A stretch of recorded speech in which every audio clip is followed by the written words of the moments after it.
Okay, good evening, everyone. We'll call our Truckee Town Council meeting to order this evening. Judy, may I have a roll call? Oh, no, Lynn is going to do roll call tonight. My apologies. Lynn, may I have a roll call, please? Yes, Councilmember Pallavi. Here. Vice Mayor Romack. Here. Mayor Henderson. Here. Councilmember Klövstad. Here. And Councilmember Zabriskie. Here. Thank you, Lynn. And would everyone please join me this evening for the Pledge of Allegiance? I pledge allegiance to the flag of the United States of America and to the republic for which it stands, one nation, under God, indivisible, with liberty and justice for all. Thank you for that. It's really nice to have some members of the public with us this evening. That makes that a lot nicer. We are going to start with agenda item 4. This is general public comment. It's any public comment that is not for an agendized item this evening. If anyone would like to make a general public comment, you can step right up to the podium. The mic is ready for you. Just go ahead and state your name for the record. And you have 3 minutes. There's a timer right over here. My mother always taught me not to interrupt, but if you get to 3 minutes, I will interrupt you. Okay, thank you. Hi, I'm Bobby Specht. I am a full-time resident of Truckee since 1980.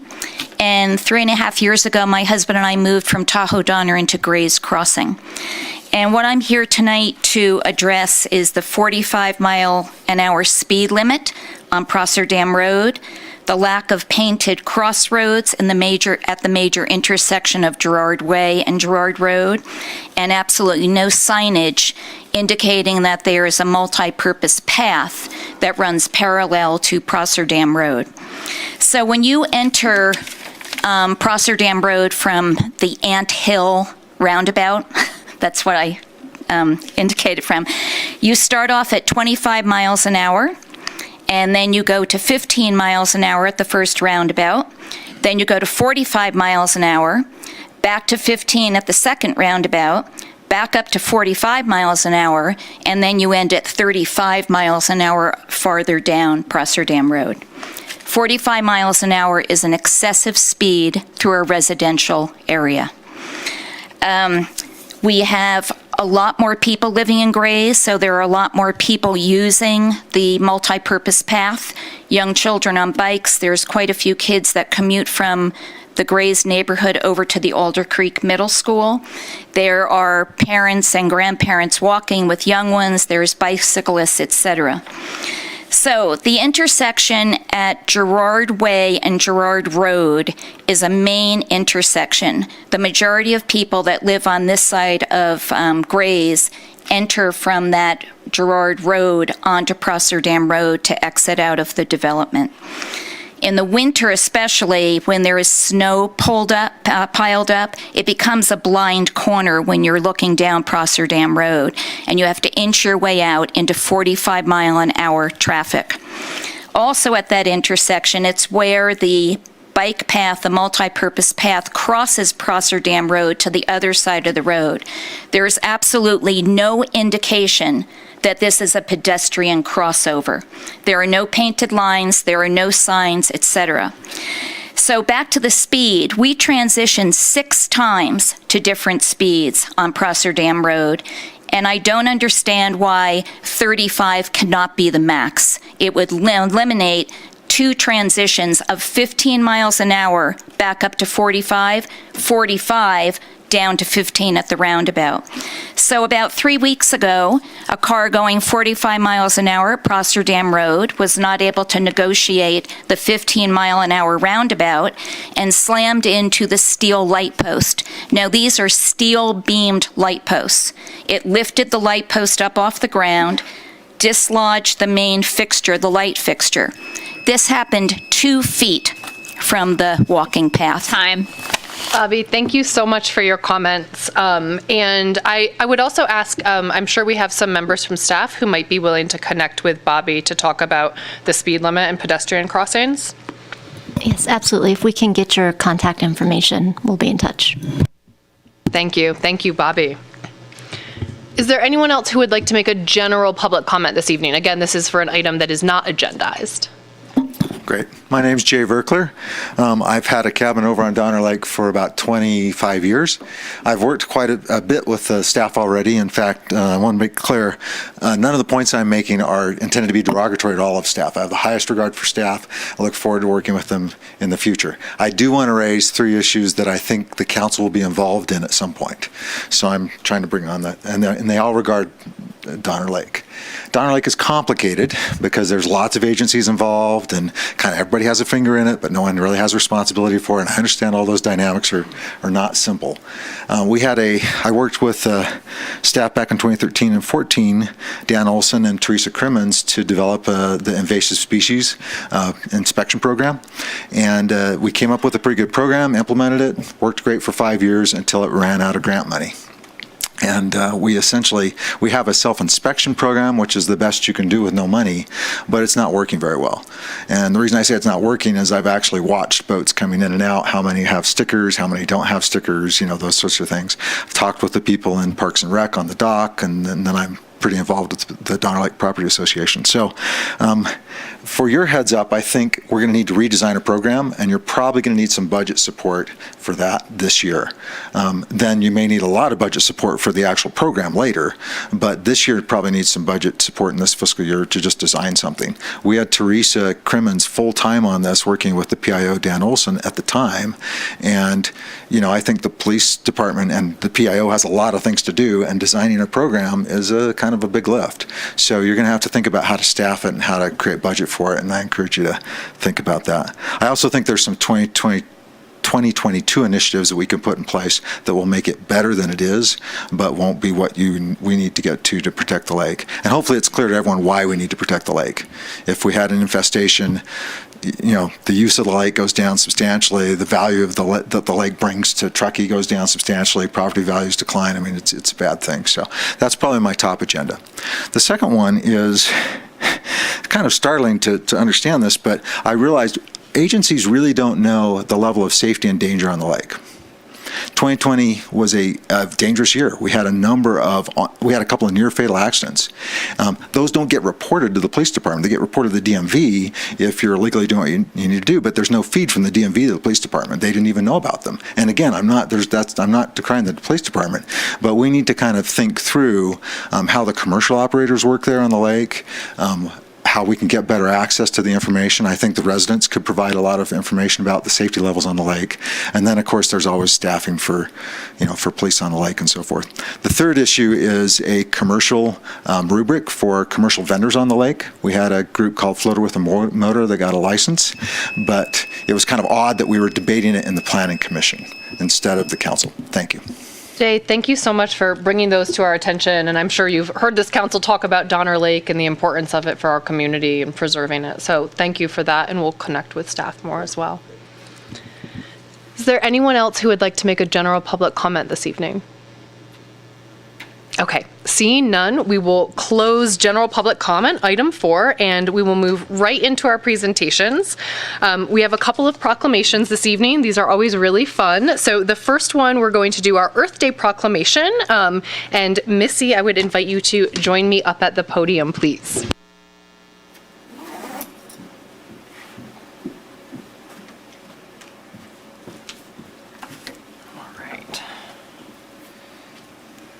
How are you? Very good. Good. All right. So I'm going to read this somewhat lengthy thing. Wonderful. Okay. So whereas the first Earth Day was held on April 22nd, 1970, and whereas one of the Truckee Town Council's priorities is to reduce greenhouse gas emissions and become a leader in environmental sustainability. And whereas the Keep Truckee Green Division is dedicated towards community-wide waste reduction, energy efficiency, reducing transportation impacts, and protecting our watershed. And whereas Sierra Watershed Education Partnership Science Festival takes place throughout the month of April, is teaching TTUSD students of every grade the greenhouse effect and human impacts causing changes on our planet through science experiments. And whereas Sierra Watershed Education Partnership's annual Envirolution Trashin' shows will take place throughout the month of April to promote the importance of waste reduction. And whereas the Keep Truckee Green Division will also be at the Tahoe Truckee Earth Day Festival, promoting environmental stewardship and ways for the community to get involved in waste reduction, reducing transportation impacts, protecting our watershed, and making their homes energy efficient. And whereas the Truckee Litter Corps will celebrate Earth Day with a litter cleanup around downtown Truckee on April 22nd at 10 a.m., hosted at Drink Coffee, Do Stuff. Now, therefore, be it proclaimed by the mayor of the town of Truckee that the 22nd day of April 2022 is Truckee Earth Day. Missy, thank you so much for all of the work that you do. Thank I you so really much. appreciate it. And I'd invite you to say a couple of words if you would like. Definitely. Well, first of all, I'm honored to accept this. I'm overjoyed to be working with students in promoting stewardship and teaching them about all the important aspects that you've outlined. But I'm over the top honored and excited to partner with the town of Truckee and keep Truckee green. I'm blessed to live in this community, and I'm so proud of the progress we've made and the continued collaboration that we do towards green progress in so many ways. Thank you so much, Thank you. Missy. I'm so grateful for your work and look forward to many more collaborations. Great.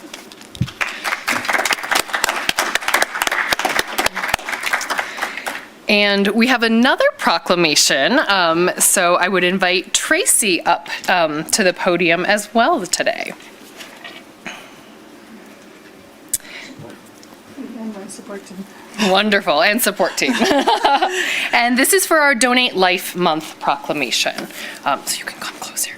All right, so one more lengthy one to read. Whereas one organ donor hero can save the lives of 8 people through the donation of organs and improve the lives of up to 75 people with eye and tissue donation. And whereas more than 1,700 patients continue to wait for life-saving organ transplants on the national wait list, including 1,500 in the Sierra Donor Service local service area. And whereas, sadly, every day 20 people die on the wait list because of the shortage of organ donors. And every year 1 million people need cornea or tissue transplants. And whereas in 2021, Sierra Donor Services, our local organ and tissue support organization, for the second year in a row and through a pandemic, facilitated the transplant of 407 organs, saving more lives than ever before thanks to the selfless generosity of 164 organ donors and 957 tissue donors. And whereas we honor all those who have given the extraordinary gift of life through living and deceased donation. And whereas we encourage every Californian, regardless of age or medical history, to register as an organ and tissue donor and talk to their family about giving the gift of life through organ, eye, and tissue donation. Now, therefore, be it proclaimed by the mayor of the town of Truckee, National Donate Life Month in the town of Truckee. And in doing so, we encourage Truckee community members to check yes when applying for or renewing their driver's license or ID card, or by signing up at donatelifecalifornia.org. Thank you so much for being here. I'm going to give this to you and support team and invite you both to say a few words as well. Thank you. Thank you, Mayor Henderson and Council. Truckee's been awesome, wonderful over the past many years in recognizing April as National Donate Life Month, and I can't tell you from personal experience how much that means to me. So I'm here for the personal story. So in March of 1998, I found myself at Stanford University needing a liver transplant. My liver died suddenly for reasons we don't know within a matter of 90 days. So I was healthy and skiing one day, and the next day I was sick. For me, the wait was only a matter of days. And while my family waited at Stanford University, the doctors had told them they didn't expect me to make it through the night. So my family sat and waited and prayed for a miracle. My beautiful sister Judy going through the rosary just as much as she could. And while my family was praying for a miracle, there was another family in Arizona also praying for a miracle. There was a young man, Terry Lee Snow, who I honor today, who was in a motorcycle accident. And while his family was there in Arizona also praying for a miracle for Terry. Terry had suffered a brain injury as well as many broken bones. And it was the miracle, and it was this family that realized and recognized that this time the miracle was not for them to receive, but for them to give. And if it wasn't for the decision of that family, I would not be alive today.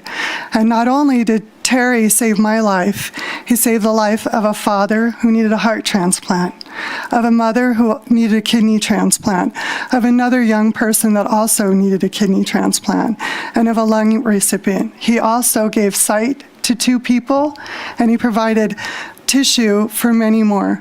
And Terry is a hero today, and I come to you in honor of Terry and his memory, and I ask that you consider organ donation. His family did not know Terry's wishes, but they felt that he would want to be an organ donor. But what a thing it would have been had they not had to have that burden of making that decision if they had known that Terry had wanted to be an organ donor. So I encourage you to consider organ donation. Come to our walk in September in Sparks, Nevada. A lot of Truckee folks are there, and we love it that you come out and support this event. So I would like to, it's my pleasure to introduce to you actually my friend from Sierra Donor Services, Larry Sickle. So thanks. Thanks, Tracy. Yeah. We all work for Tracy. I just really want to say thank you, Mayor. This is a great proclamation.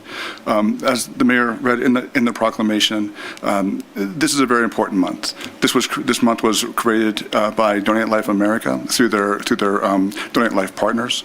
It's a month that is dedicated to the 107,000 people that are waiting for a transplant right now. 143 of them are our own friends and neighbors right here in Placer and Nevada counties. So people waiting might be your next door neighbor that needs a liver or a kidney. These are truly life-saving grafts. There's also an additional 1 million people that receive a tissue transplant per year. I have personal experience with that from very good friends of mine who served in Iraq and needed tissue transplantation. One gentleman could not even walk, got his tissue transplant, and now he leads a normal life, even goes to the gym. So he's doing great. So these are truly life-changing grafts and events. So just want to say thank you, Mayor. I really appreciate it, and thank you everyone for having us here today.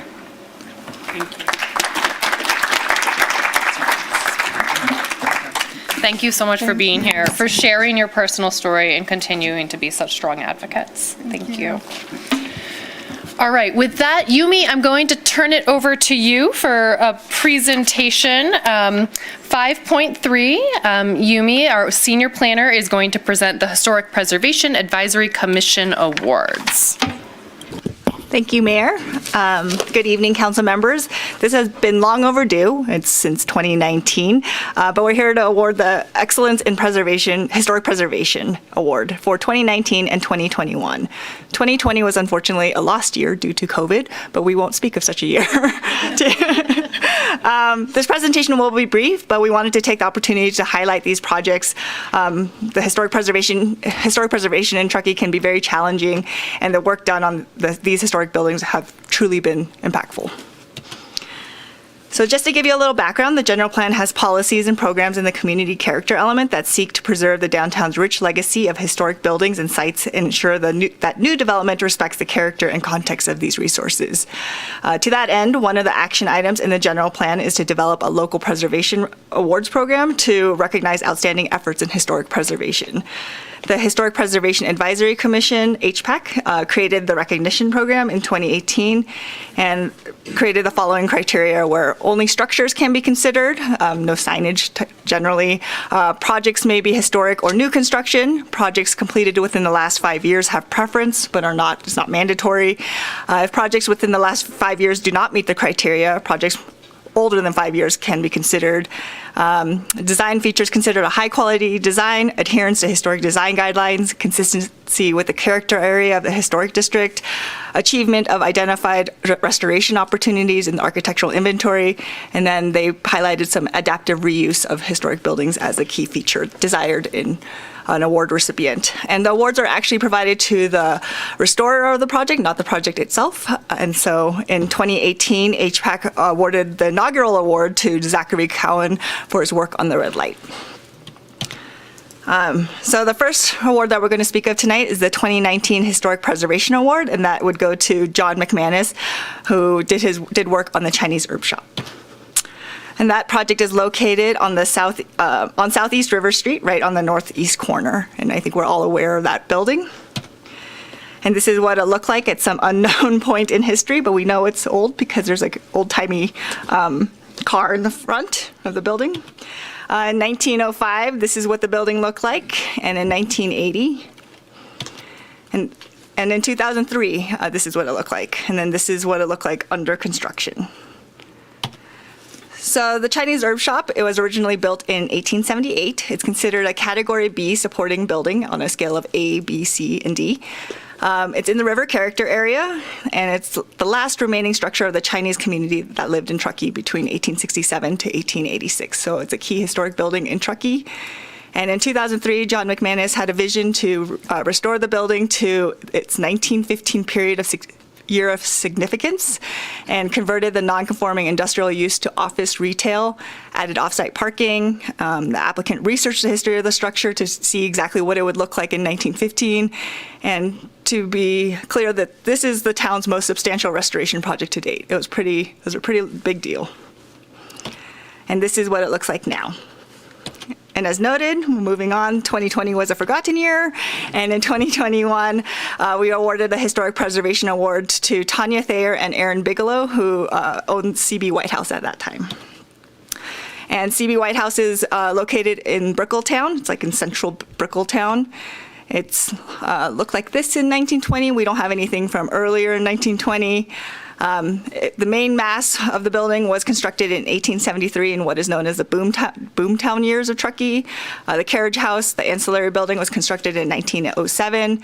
It was built in Brickletown. It was historically a residential building owned by W.H. Kruger, who was an owner of the Truckee Lumber Company and C.B. White, which is why it's called the C.B. White House, not because it was originally white.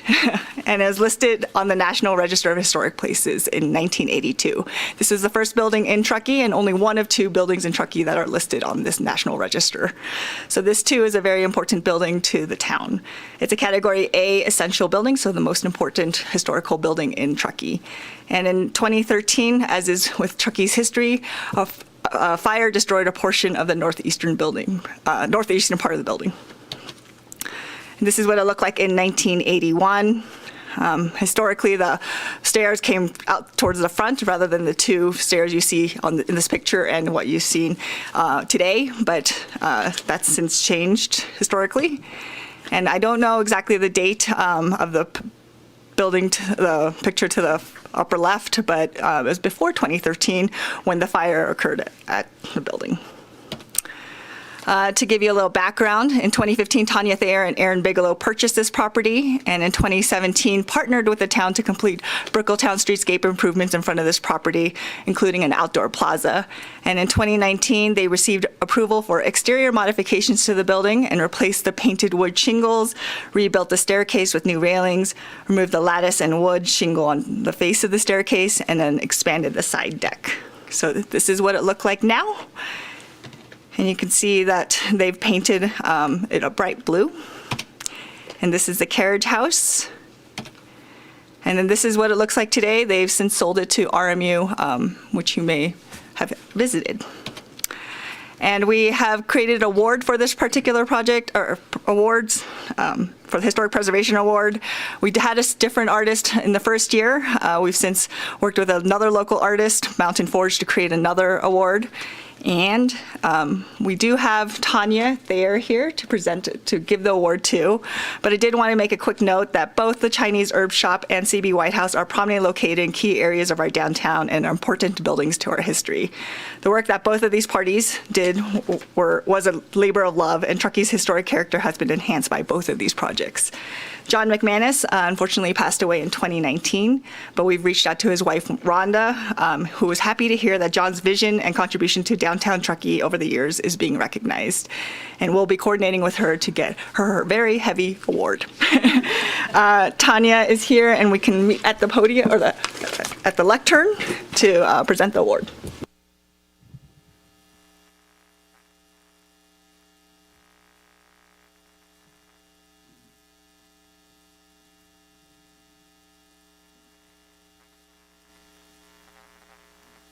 Thank you. It really is very heavy. I mean, it's like 25 pounds. It's really cool. Thank you very much for the award. We certainly appreciate all of UME's efforts with us, the town's efforts, and the Historical Society's support with Aaron and I to bring the house back to life. It was a long process for us, but rewarding. And yeah, thank you very much for the opportunity to receive this. It was very nice. Thank you very much. And I'll just add, Tanya, thank you so much. I think, Yumi, you said it so well. It's truly a labor of love, and our town's character has been enhanced for the better from what you've done. So thank you. Thank you very much. Thank you. Thanks, Yumi.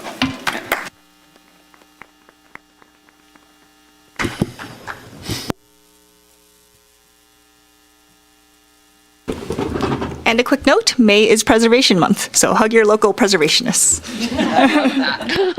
Thank you, Yumi. Okay, we are going to move on to agenda item 5.4. Dan, I believe you're going to make some introductions before we move into our Welcome to Truckee Signs presentation. Yes, thank you. Yeah, so we have with us tonight Bill Quisnell, who's a local civil engineer that we've worked with here at the town in a number of different capacities for the last 20 plus years, and Greg McDougall, who's a retired attorney and former Tahoe Donner Association board member. The presentation they're going to give us is a proposal from the local Rotary Club to install Welcome to Truckee signs at a few locations in town. I think the purpose of tonight's presentation is to make you as the council aware that the Rotary Club is interested in doing this, get any feedback or thoughts you as the council may have, and then I believe their hope would be to be agendized on a future agenda or council meeting to get a more formal approval, which would then put them in a better position to go out and do fundraising for these signs should they be something that we as the town are ultimately supportive of. So with that, I'll turn it over to Bill, and he's got a few slides for us to outline the proposal.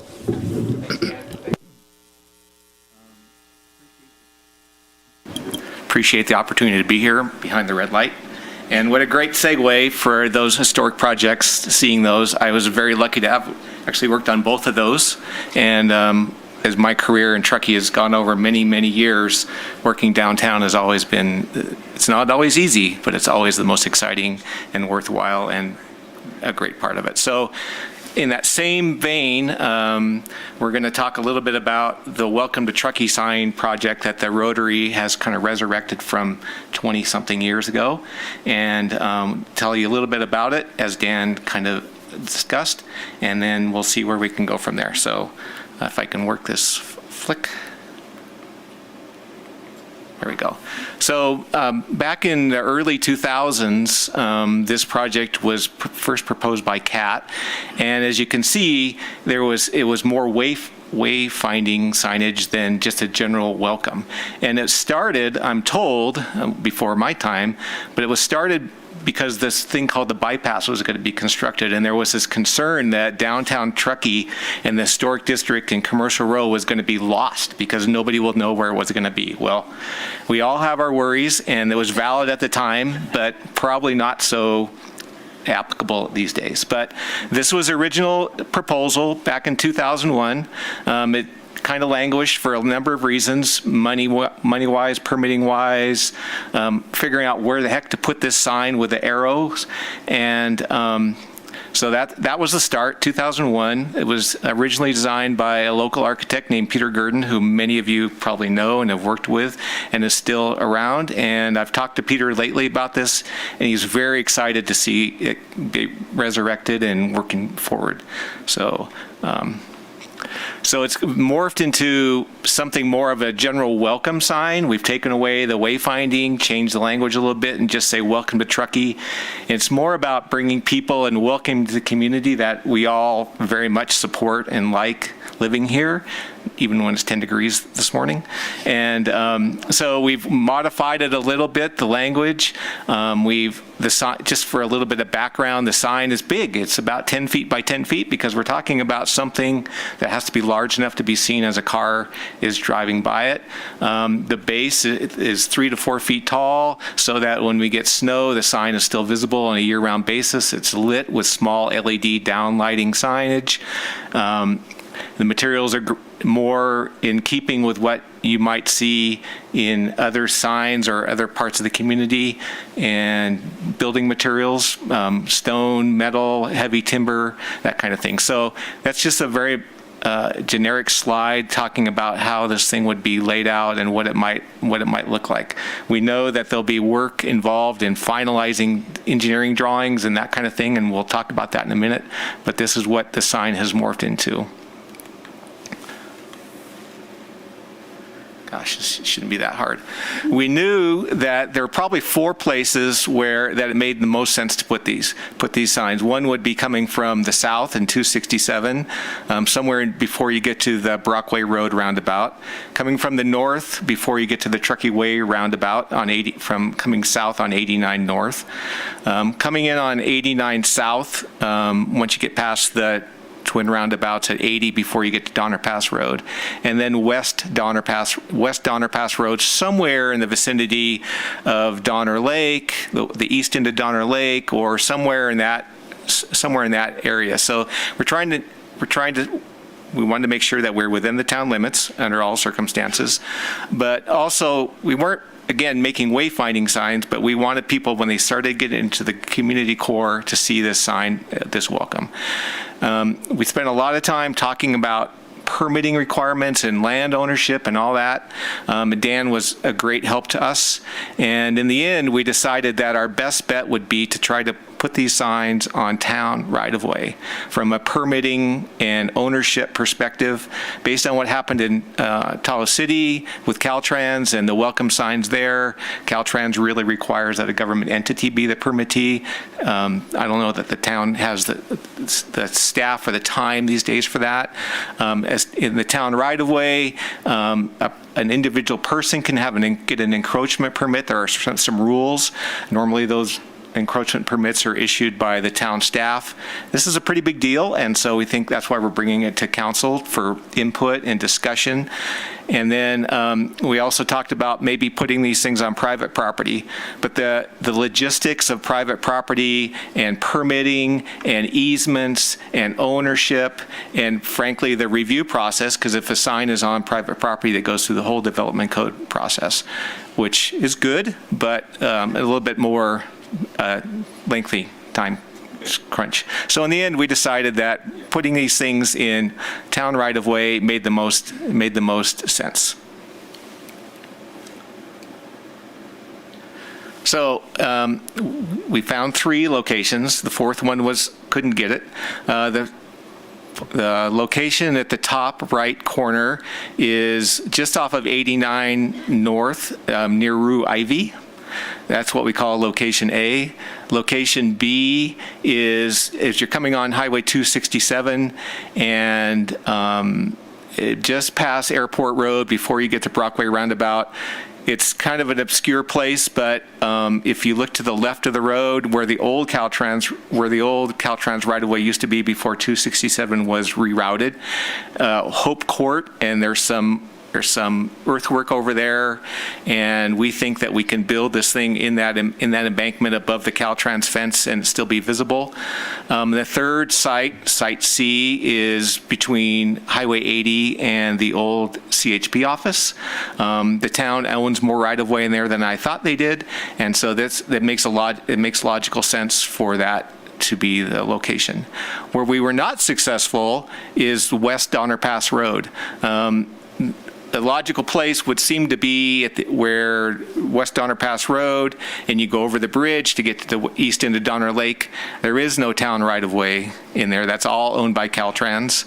We didn't want to go to Marysville, and I've been in conversation with one of the private property owners on West Donner Pass Road, and he didn't say no. He would like to see how the rest of the signs go, but he's potentially open to giving property or at least granting an easement for a permanent sign depending on how this goes. So we're going to stick with the 3 spots for now. Really? Okay, so just a little bit of a zoom in here. This is back to Site A. I've circled where the sign would be, just this side of the roundabout side of Rue Ivy, off to the side of the road, behind the Class 1 path, making sure that we have good sight distance for the people coming in and out of Rue Ivy. People on their bikes aren't impacted by that. This one's a no-brainer, pretty easy. So that's location A. Location B, that's the one that's a little bit more challenging.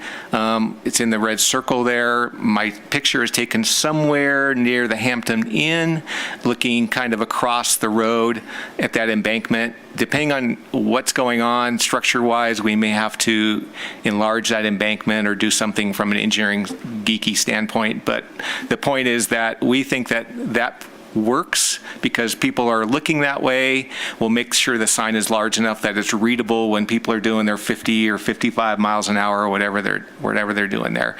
We'll probably do a little bit of a mock-up at this site, just again to make sure we get all those details correct. That's Site B.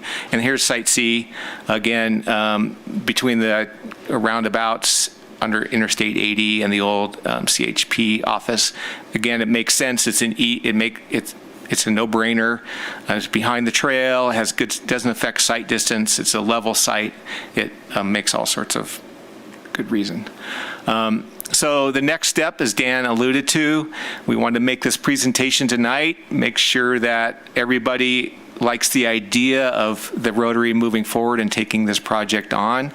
Understand, the size of the materials, making sure that everybody is happy with how we try to match what the development code says and what the towns work so hard to make sure that development follows in town.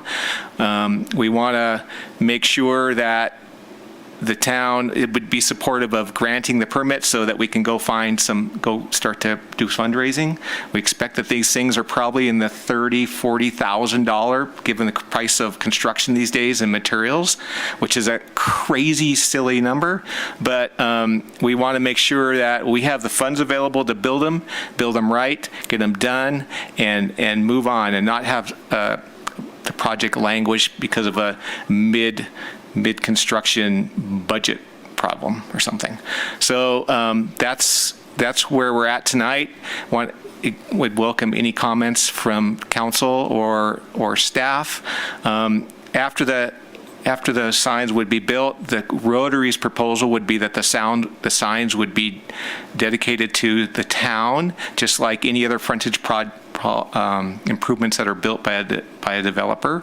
We understand town staff may have a different idea about that for reasons, and we totally get it.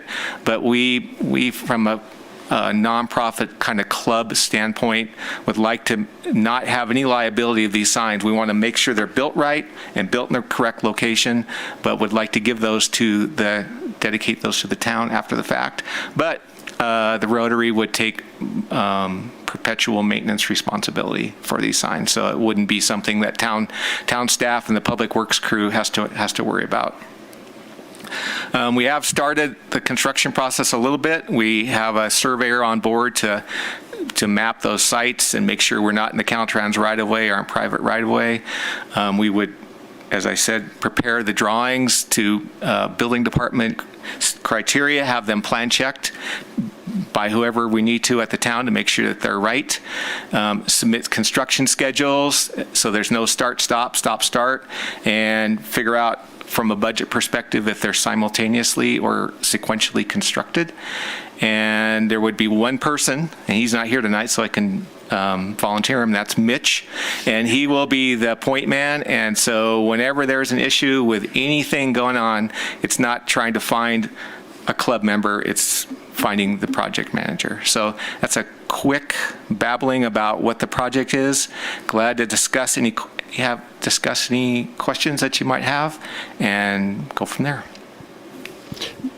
Wonderful. Thank you so much for that presentation. I could imagine that we might have a couple of council questions. So while I have you up at that podium, I would open it up for any council questions. Councilmember Pallavi, would you like to start? Sure. Thank you, Mayor Henderson.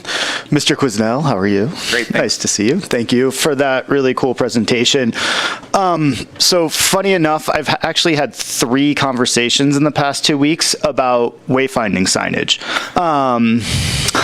Yeah, I found that quite timely as well. So I guess one question I have about this project, and I definitely support it. I think it's awesome. The signs look really good. Have you talked to like the Downtown Merchants Association and Visit Truckee Tahoe and some of the other organizations that have started to percolate regarding wayfinding signage and welcome to Truckee signs and stuff like that? We have not. We have not reached out to any of those folks yet. We've talked about it internally, but we haven't done that. And what level, I guess, when you guys were looking for some of those site placements, I mean, did you like comb all the right of way to find those? I know how thorough you and a lot of your members are, so I have good thoughts that you did, but I guess, yeah, just give me a little bit of that. So when we established what the criteria would be, town right of way, I have a pretty good handle on where a lot of that is, just from my experience here. Dan spent a lot of time with us, and both on the phone and at Rotary meetings talking about it. Greg and I and Mitch did a couple of tours through town, driving around, trying to understand what the best places those would be in the town right-of-way, visibility, not obstructing other business signage, not obstructing trails, as I mentioned, all those kind of things, and with those 4-starred locations kind of in the goal. So we haven't really thought about, again, wayfinding so much as we've just thought about welcome to the community signage, but it doesn't mean that we can't outreach and talk to those other folks, and frankly, it may be that these things are so expensive. There may be other groups that want to help contribute to that. I don't know, but the answer to your question, Councilor Flavia, is no. Yeah, thanks, Bill. I don't have any other questions. I do have maybe some suggestions and commentary, so I don't know if you would like that right this moment or you want me to wait, but... Why don't you go ahead? Sure. So...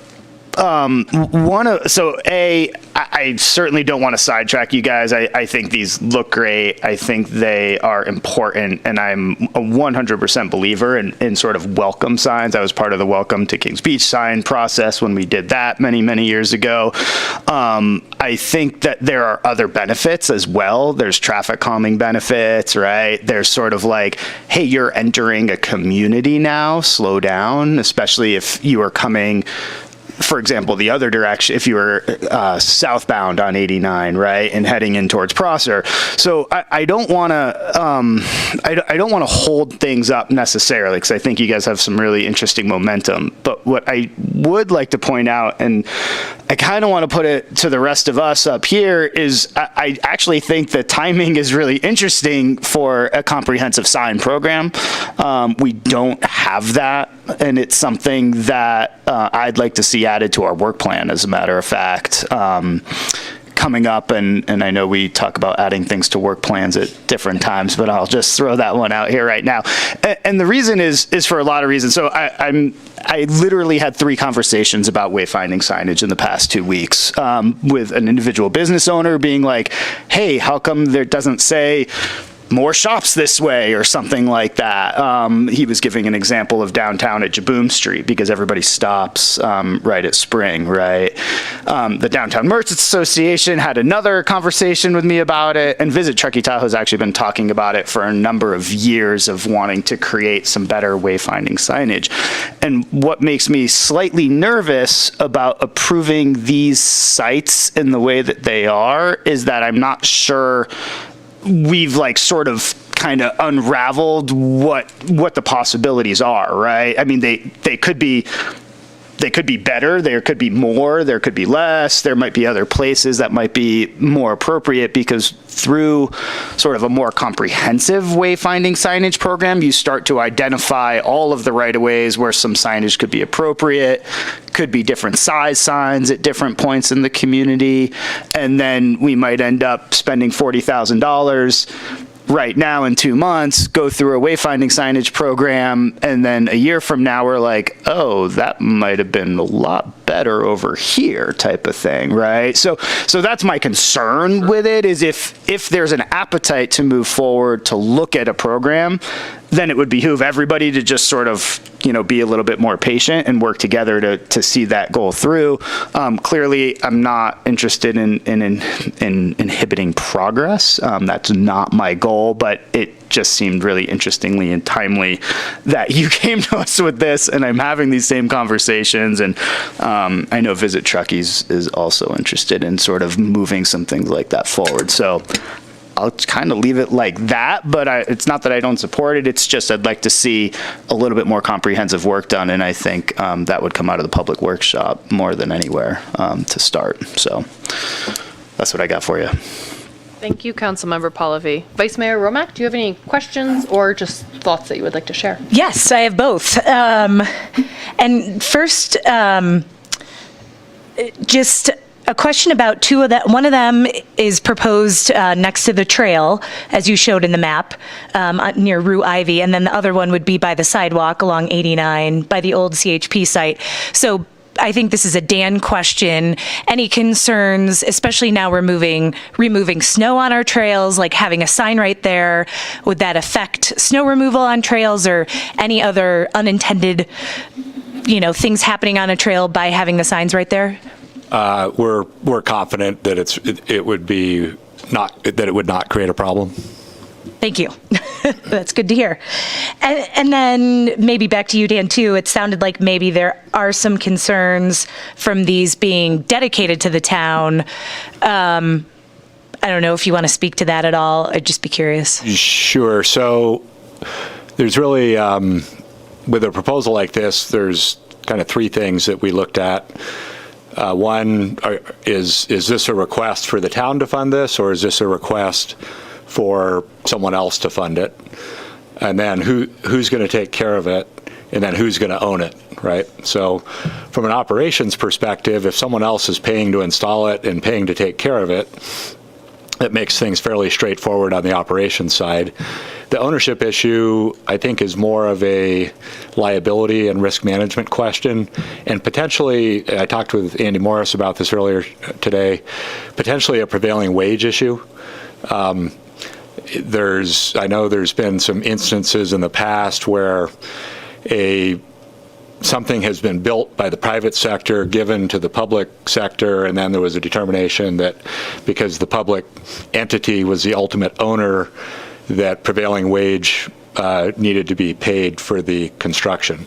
So I think those are a couple of considerations. The prevailing wage issue is probably one that the Rotary Club would be more interested in that if town ownership of the final installation means prevailing wage needs to be paid, that could affect their construction cost and maybe something that they would want to be thoughtful about.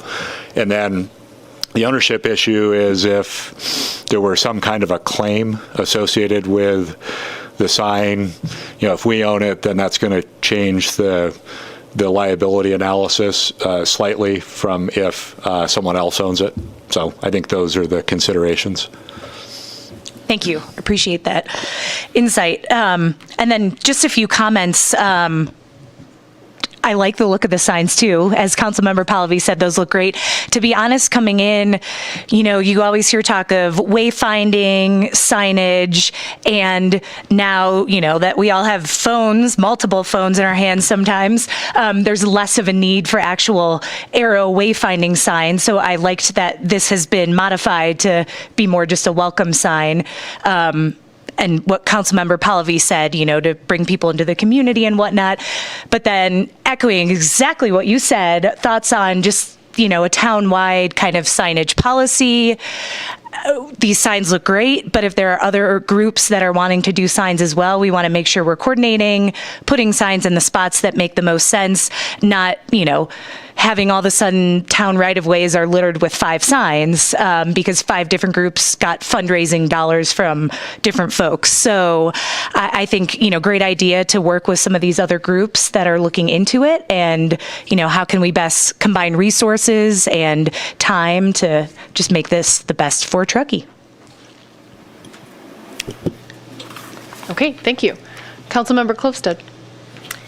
Thank you so much, Bill. This was a great presentation. As you know, I'm very supportive of these. I had the benefit of working a little bit with the group as they were developing this concept. And I love your idea of doing a comprehensive wayfinding signage, but I really just want clean, simple, welcome to Truckee signs. I really think that our community is kind of missing that, where most of the communities around us have that. And the wayfinding, I agree with Councilmember or Vice Mayor Romack that we know where we're going. It's really going to be more about what do we want to highlight, and maybe that's what the comprehensive sign plan does. And these are just welcome to Truckee. As for the ownership, I'm assuming the big issue here is that if somebody crashes into these, who's going to rebuild it, right? And so if we own them, then that's under our insurance policy. Would that be accurate, Dan? It would depend on the agreement with the Rotary Club in terms of who fixes it. So the notion in this example, if the Rotary Club is funding it and taking care of maintenance, the maintenance agreement could be structured such that in that example, the Rotary Club would take lead on the restoration of the sign. Of course, if we own it and we can get an insurance collection against whoever hit it, then we could put that money towards it. So it will depend on circumstances. I just assume that that's the responsibility that the Rotary Club, they're not set up for that. We're set up for having insurance policies to cover structures. So that would be a consideration for me, that I would want to consider that, but the negotiations would be way far down the line. So ultimately, yes, let's do a comprehensive sign plan. I think it's a great thing to add to our work plan. I don't think it's on the calendar this year. And I would really love to see welcome to Truckee signs. Thank you, Councilmember Klofstad. Councilmember Zabriskie, any questions or comments? Hi, Bill. Bill answered my question. Answered Councilmember Pallavi's questions. I had the same questions. I have the same concerns as Councilmember Pallavi. I think there is a basic enthusiasm among my other council members. I'm probably not as enthusiastic sitting here tonight. That's largely because I don't know. It isn't something I've thought about in any depth, and I am really curious what the view is of other members of our community.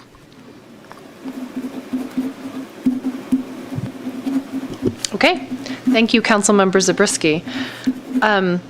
I have, I guess, potentially two questions, and one, Councilmember Pallavi, might actually be back to you. If we say sort of part of a comprehensive wayfinding and sign, program and analysis, what are you thinking about when you think about that? Because I'm thinking, there could be downtown wayfinding and trail wayfinding and special district wayfinding, and I think that gets to like, what do we want to actually highlight or include? Yeah, precisely. So comprehensive signage programs are fairly commonplace in jurisdictions. Tahoe City did or Eastern Placer County actually did one for all of Eastern Placer County. Can identify parking, can identify recreation, can identify historic downtown, can identify more shopping. So basically it's an iterative process. While I think that's incredibly important, more of what my concern is just simply placement and appropriateness. And so once you just start plopping signs down, what a sign program would do is it provides size, it provides colors, it provides the same thing that our existing signage program for businesses. Like, we can't have vinyl chalkboards. We can only have certain kind of chalkboards, right? Like, that's the level of detail that this town has decided to go on so many levels. So to me, this seems a bit preemptive of something like that. And it also, I'm simply more concerned, like, I don't mind that placement on 89 North by the roundabout by the rec center, but it's not doing anything. You're actually leaving town. You're going to Prosser, maybe you're going to like Prosser Dam Road, but you're actually heading north on 89, right? You're at 89 North, but you'd be coming into town from Prosser. So the other direction, I'm sorry. So you'd be, okay. Yeah. Got it. Yeah, so it's just, what a sign program to me does is it sort of identifies the types of right-of-ways, it identifies how many, how much, and sizes, and then it puts all that together to say, yeah, welcome to Truckee signs should be the biggest, right? Should they be 10 by 10? I don't know. Where should, but we might actually identify other, better, different places through a more comprehensive program is really, and again, it's not to fault this, to me, it just seems slightly, ahead of the game where we could just do a more comprehensive and a better job overall, and then they become the trophy. Like, we get to the end of it and we're like, yep, great, here's what we identified as these trophy signs, boom, they're first, right? Something like that. But that's sort of just my viewpoint of it.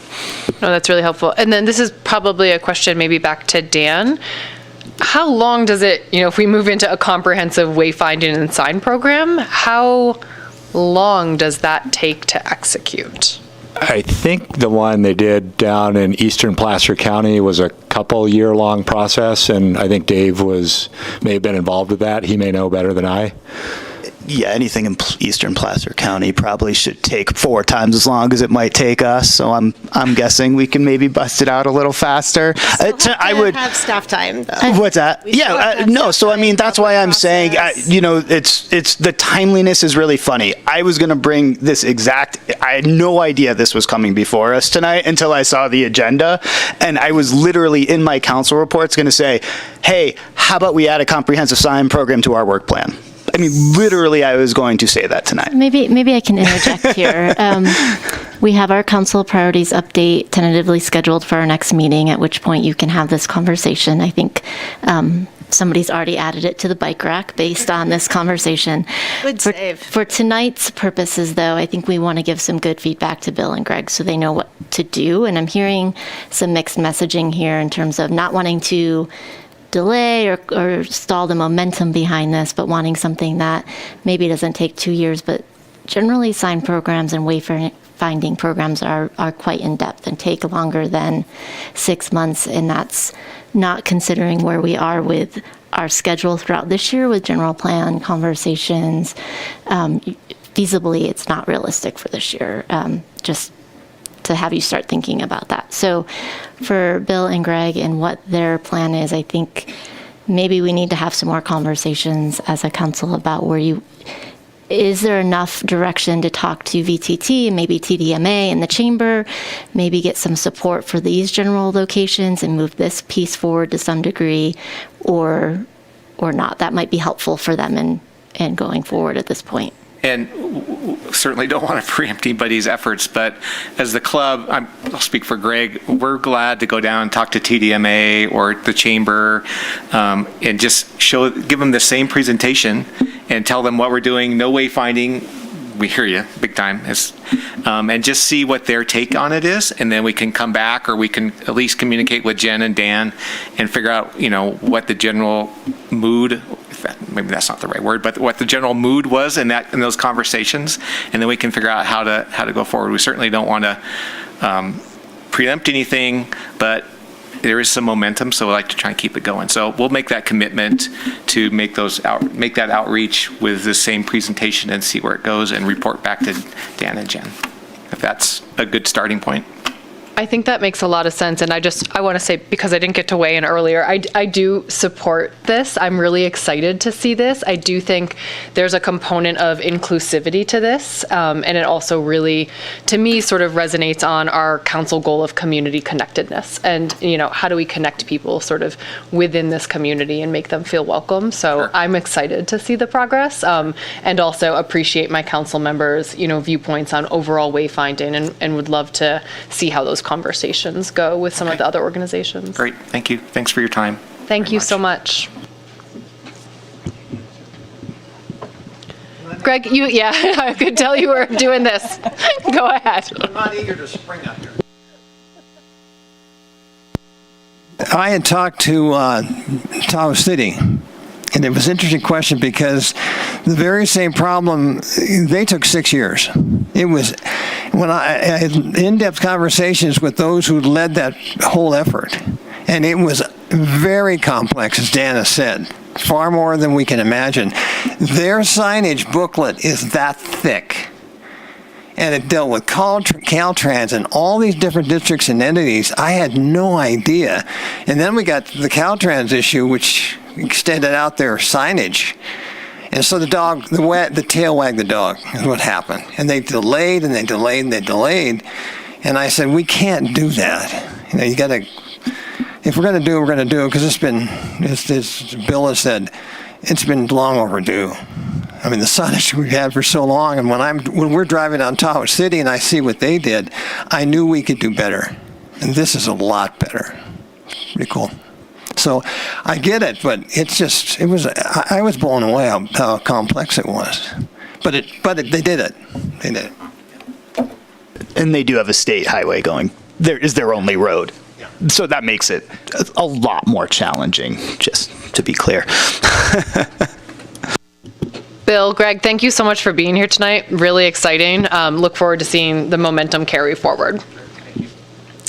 Okay, let's move on to 5.5, our town manager report for the evening. Great, thank you. And I have quite a bit to report out on tonight, so I'll try to go as quickly as possible. We have a few events coming up here in town for the public to be aware of. This weekend, on Saturday, April 16th at 9:30, council members Klofstad and Zabriskie will be hosting a coffee chat about reach codes and decarbonizing Truckee buildings. That will be at the Lift House. And then on Tuesday, April 19th at 8:30 a.m. at the Lift House, you could join Acting Chief Renfro and myself for a conversation about all things policing in Truckee. Opportunity to get to meet Chief Renfro if you haven't already, and share any concerns you have or questions you may have about our public safety world. It is Earth Month, so happy Earth Month to everybody. We'll be hosting a downtown Truckee cleanup with the Truckee Litter Corps. That's on Friday, April 22nd at 10 a.m. At Drink Coffee, Do Stuff. There's a waiver to sign on the Keep Truckee Green website, and it is a bring your own reusable coffee cup for the event. Following that, on Saturday is the Earth Day festivities at Palisades Tahoe. Many of our staff will be there at our booth, so stop in and say hi. That'll take place from 11 a.m. to 5 p.m. There's live music. There's a trash fashion show.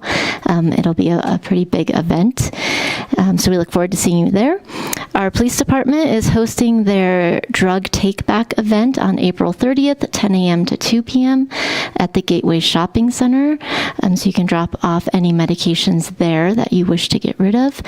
And then just a kudos to our recreation department. They have formed a golden meet and greet. It's a free event for our seniors every Thursday from 9:30 to 10:30 at the rec center. There's coffee and handmade treats. This coming week on the 17th, they'll be talking about having a safe and fun cyber world for seniors. The first event was last week, and I heard it was very successful, so that's great for the rec district to offer that service. Take a quick 5-minute survey on broadband in Nevada County. You can find that at mynevadacounty.com. The Truckee Police Department and Fire District are switching from Nixle to Code Red. So this is a very important notification. You'll see a lot of this coming out on our social media. Code Red is going to be our new emergency alert system. It's our primary method for communicating during critical incidences, and it's an opt-in system. So you have to go into Code Red and subscribe. If you currently subscribe to Nixle, it does not automatically transfer over. So beginning on June 1, all of our alerts will go through Code Red. You can join Code Red and sign up for that by going to truckeepolice.com under the disaster preparedness section. You can call 211 or 1-833-DIAL 211, or you can text Ready Nevada County at 99411 and follow the prompts from there. And then lastly, we have several recruitments going on, so if you'd like to join our town team, please check them out at our website. We would look forward to seeing your applications come through and seeing if you could be a great fit for our family here at the town. That's all I have. Wonderful. Thank you, Jen. Definitely a full report today. Are there any other questions or comments from any council members on any of the presentations this evening? Go ahead. Just a quick one, Jen, on the Code Red. I had subscribed to Code Red as a Nevada County resident. Do I need to resubscribe? Or does anybody else need to resubscribe? No, I don't believe you need to resubscribe. If you've already put your address and your location, it should recognize that. So you shouldn't have to. So for everybody that asked me that question, there's the answer. Anyone else? Following up on that, I've been on Code Red for a number of years, and I can't remember receiving a message on Code Red. Do I need to resubscribe? No, as far as being a Truckee resident, you're going to get the notifications through Nixle, our prior platform. With the Code Red, once we transition over to Code Red, any localized incidents that will affect your general area will be put out on that platform. Thank you. Okay, and with that, we will open public comment. If anyone wants to make a comment on any of the presentations this evening, you're welcome to step up to the podium. Go ahead. And just remember, state your name if you would, and then, of course, you have a 3-minute timer over here for your public comment. We'll be way under 3 minutes, Patrick Flora. Thank you, Patrick. So I don't break protocol later. To answer your question, yes on the signs. Patrick, thank you. Okay, anyone else? So we will close public comment on the presentations and move into our consent calendar for the evening, and we have several items tonight. 6.1 are minutes from March 22nd, 2022. 6.2, the second reading of short-term rental ordinance amendments 2022-02. 6.3, 2022 paving and drainage project C2202 contract award. 6.4, 2022 Public Service Center Fueling Station C2021 construction bid rejection. 6.5 Purchasing authorization for legal services. 6.6 Approve the recruitment and hire of 2 full-time custodial staff and adopt Resolution 2022-15 approving an updated wage matrix including the new custodial positions.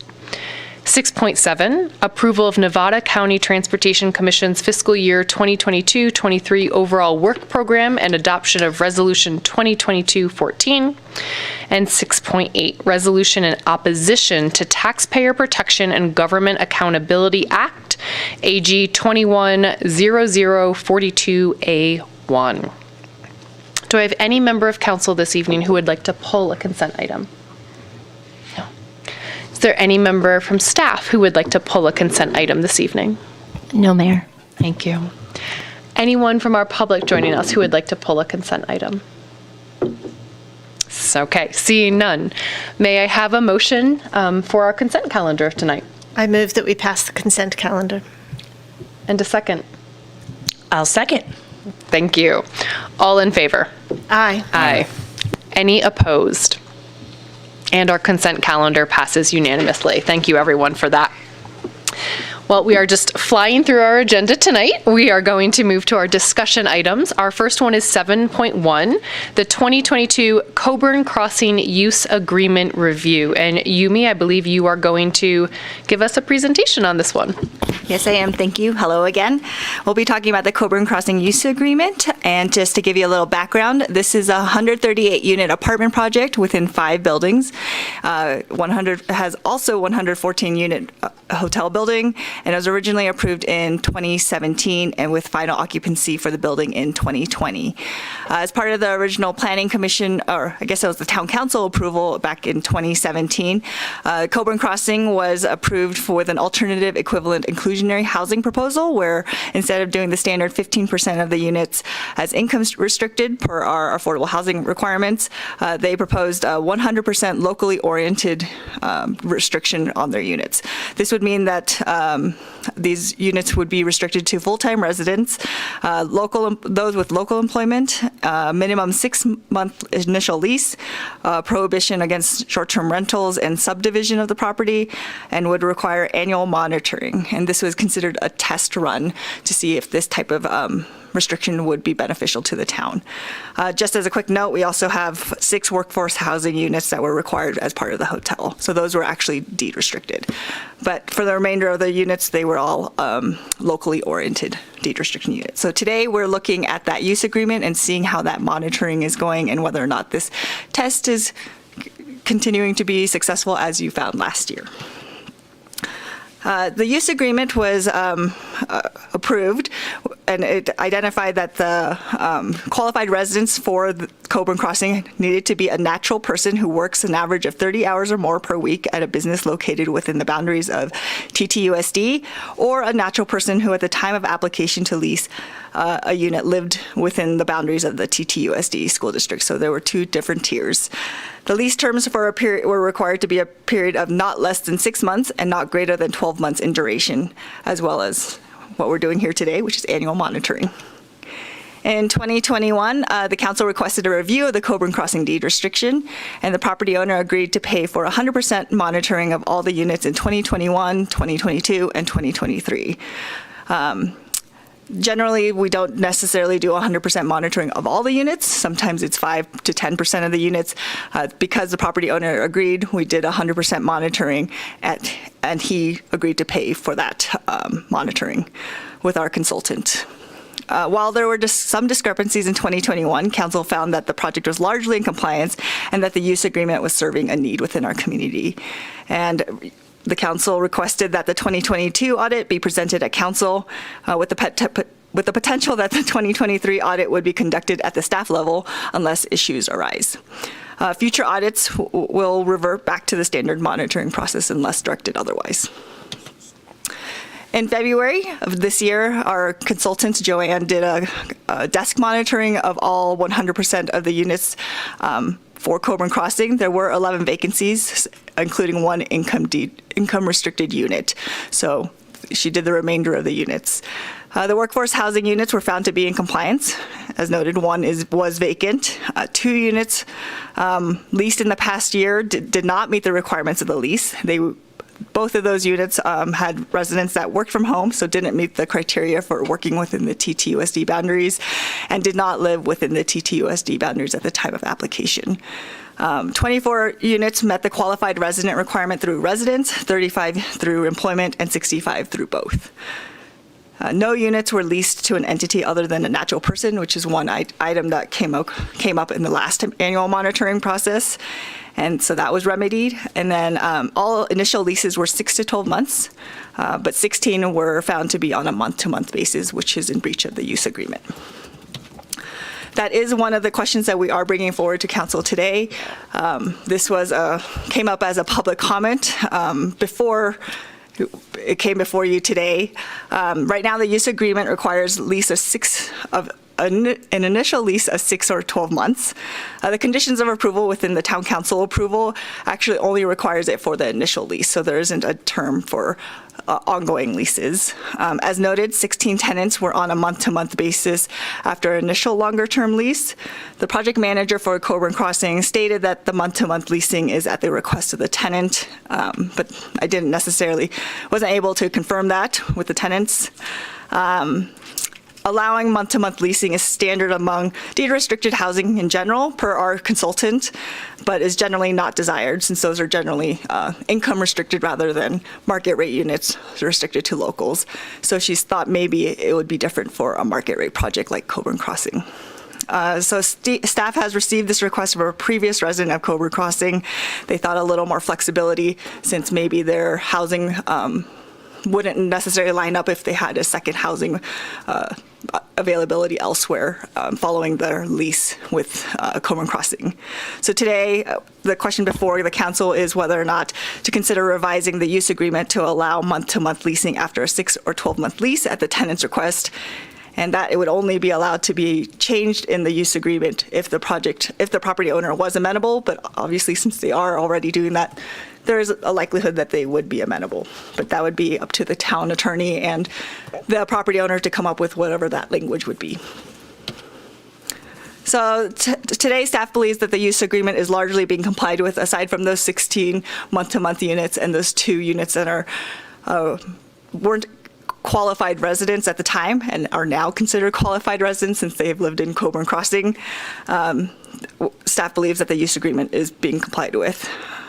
We have done some follow-up discussions with the property manager regarding those 2 residents and the resident qualifications. And we could follow up with the property owner on the month-to-month timelines if the council so desires. And then if the council is amenable, the 2023 review would be conducted at the staff level unless issues arise during that monitoring. As we have received one public comment, this was the gentleman I spoke to before regarding the month-to-month leasing. He supports the month-to-month leasing since he himself faced some challenges with the transition from Coburn Crossing to another housing unit. And that's all I have today, and I can take any questions. Great. Yumi, thank you so much for that presentation. Let's move right into those questions. Vice Mayor Romack, do you have any this evening for Yumi? I do not. Thanks for all of those details. Okay, wonderful. Councilmember Klofstad, do you have any questions? I do not. You guys are making it easy tonight. Councilmember Pallavi? Nothing. Councilmember Zabriskie, any questions? Yumi, you had some updates on the vacancies, correct, in the questions and answers. The managers, the landlord said they have rented out those 11 units or 10 of them or something. Yes, they've rented out all but 1. Okay, and he indicated that it's about a month, it takes about a month to relet an apartment. On average, depending on the unit type, they've said that the 3-bedroom units are more desirable. Okay, and then you were able to fill out the questions I asked about the changes in rent over the course of the last year, and putting those all together, my understanding is generally at Coburn, the rents have increased about 20%, with some variation at the end points, the studio and the four bedroom, and then, or maybe it's the 3, and then Landing Locals essentially came out with about the same rent increase, 20% on average. Okay, on the tenant's request to go month to month,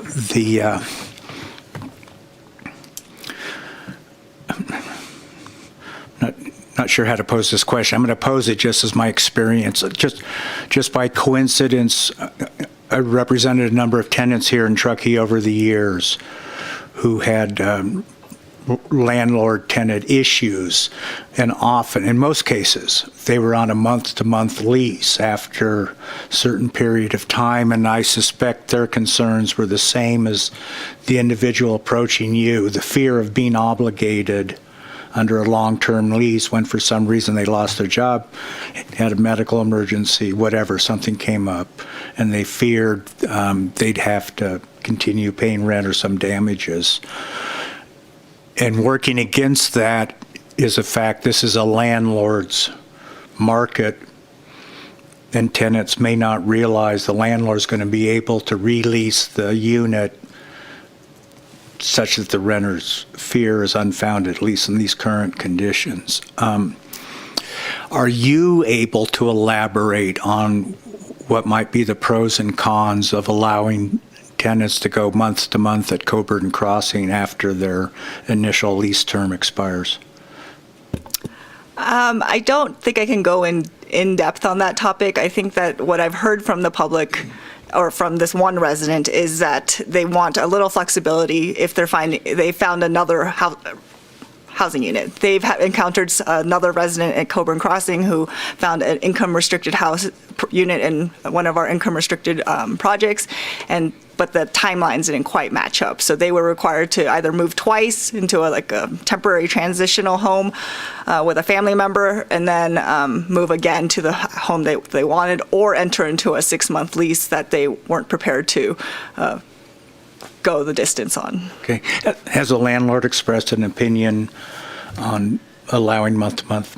No, they've indicated that it's always been at the tenant's request. They generally prefer the 6 to 12-month lease, but obviously they have allowed for the month to month. Okay.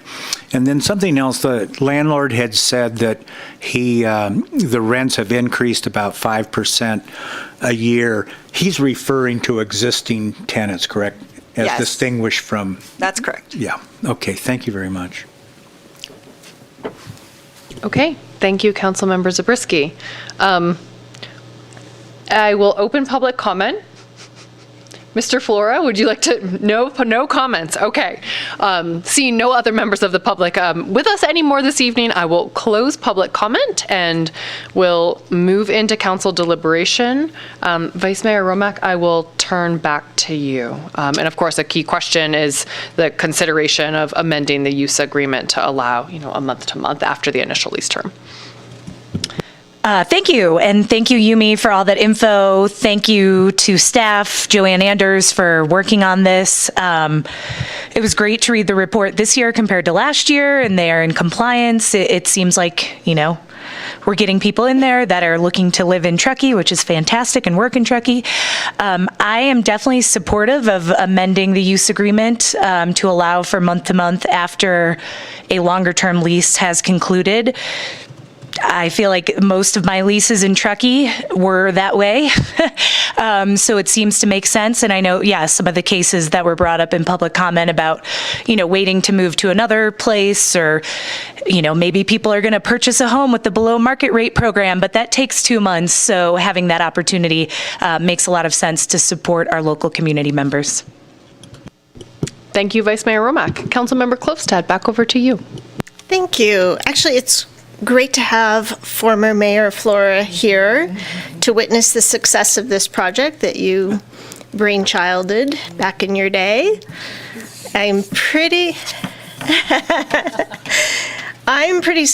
excited about the success of this. And yeah, we had a little rough spot there with making sure that everybody that was there should be there, but I think we've got that figured out. My only concern with the month-to-month was whether or not they could sequentially raise the rent, but we got the feedback that there's a state requirement that maximizes that at 9%. Is that correct? Is that what? 5% is the max per year, per 12-month period. Okay. So then I would agree that the month-to-month after the initial 6 to 12-month lease has been satisfied is perfectly appropriate. Thank you. Councilmember Pahlavi. I concur with what's already been said. Okay. Thank you. Very concise. Councilmember Zabriskie. I'm going to echo the sentiments of my other council members. I remember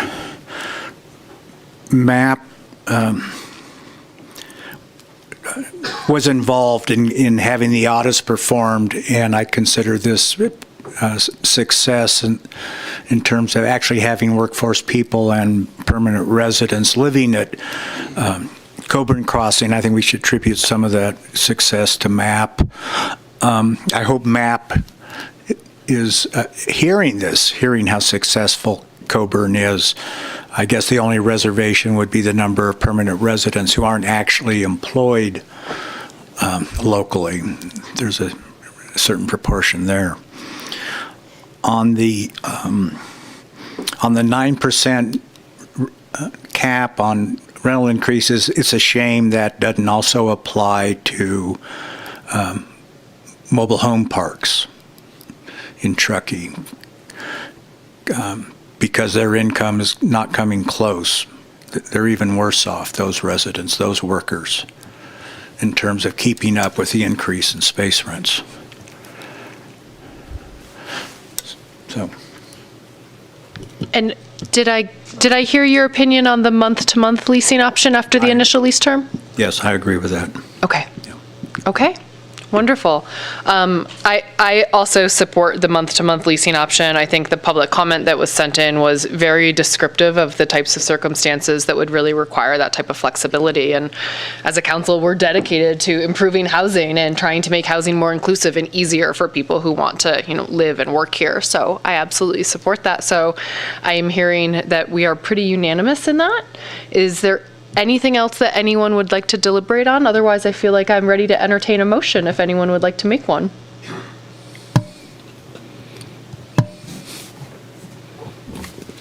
I don't think we actually need a motion. I just received direction. Okay, and you're just perfect. receiving Even this easier. information. Wonderful. Okay. So Yumi, you have the direction you need on supporting month-to-month for the use agreement, and we're set on 7.1 then. Okay, easy. Let's move to 7.2. So our vehicle miles traveled, CEQA thresholds update. And Becky is going to give us a presentation for this one tonight. Becky with a pile of paperwork. And some awesome hair. Yeah, and some awesome hair.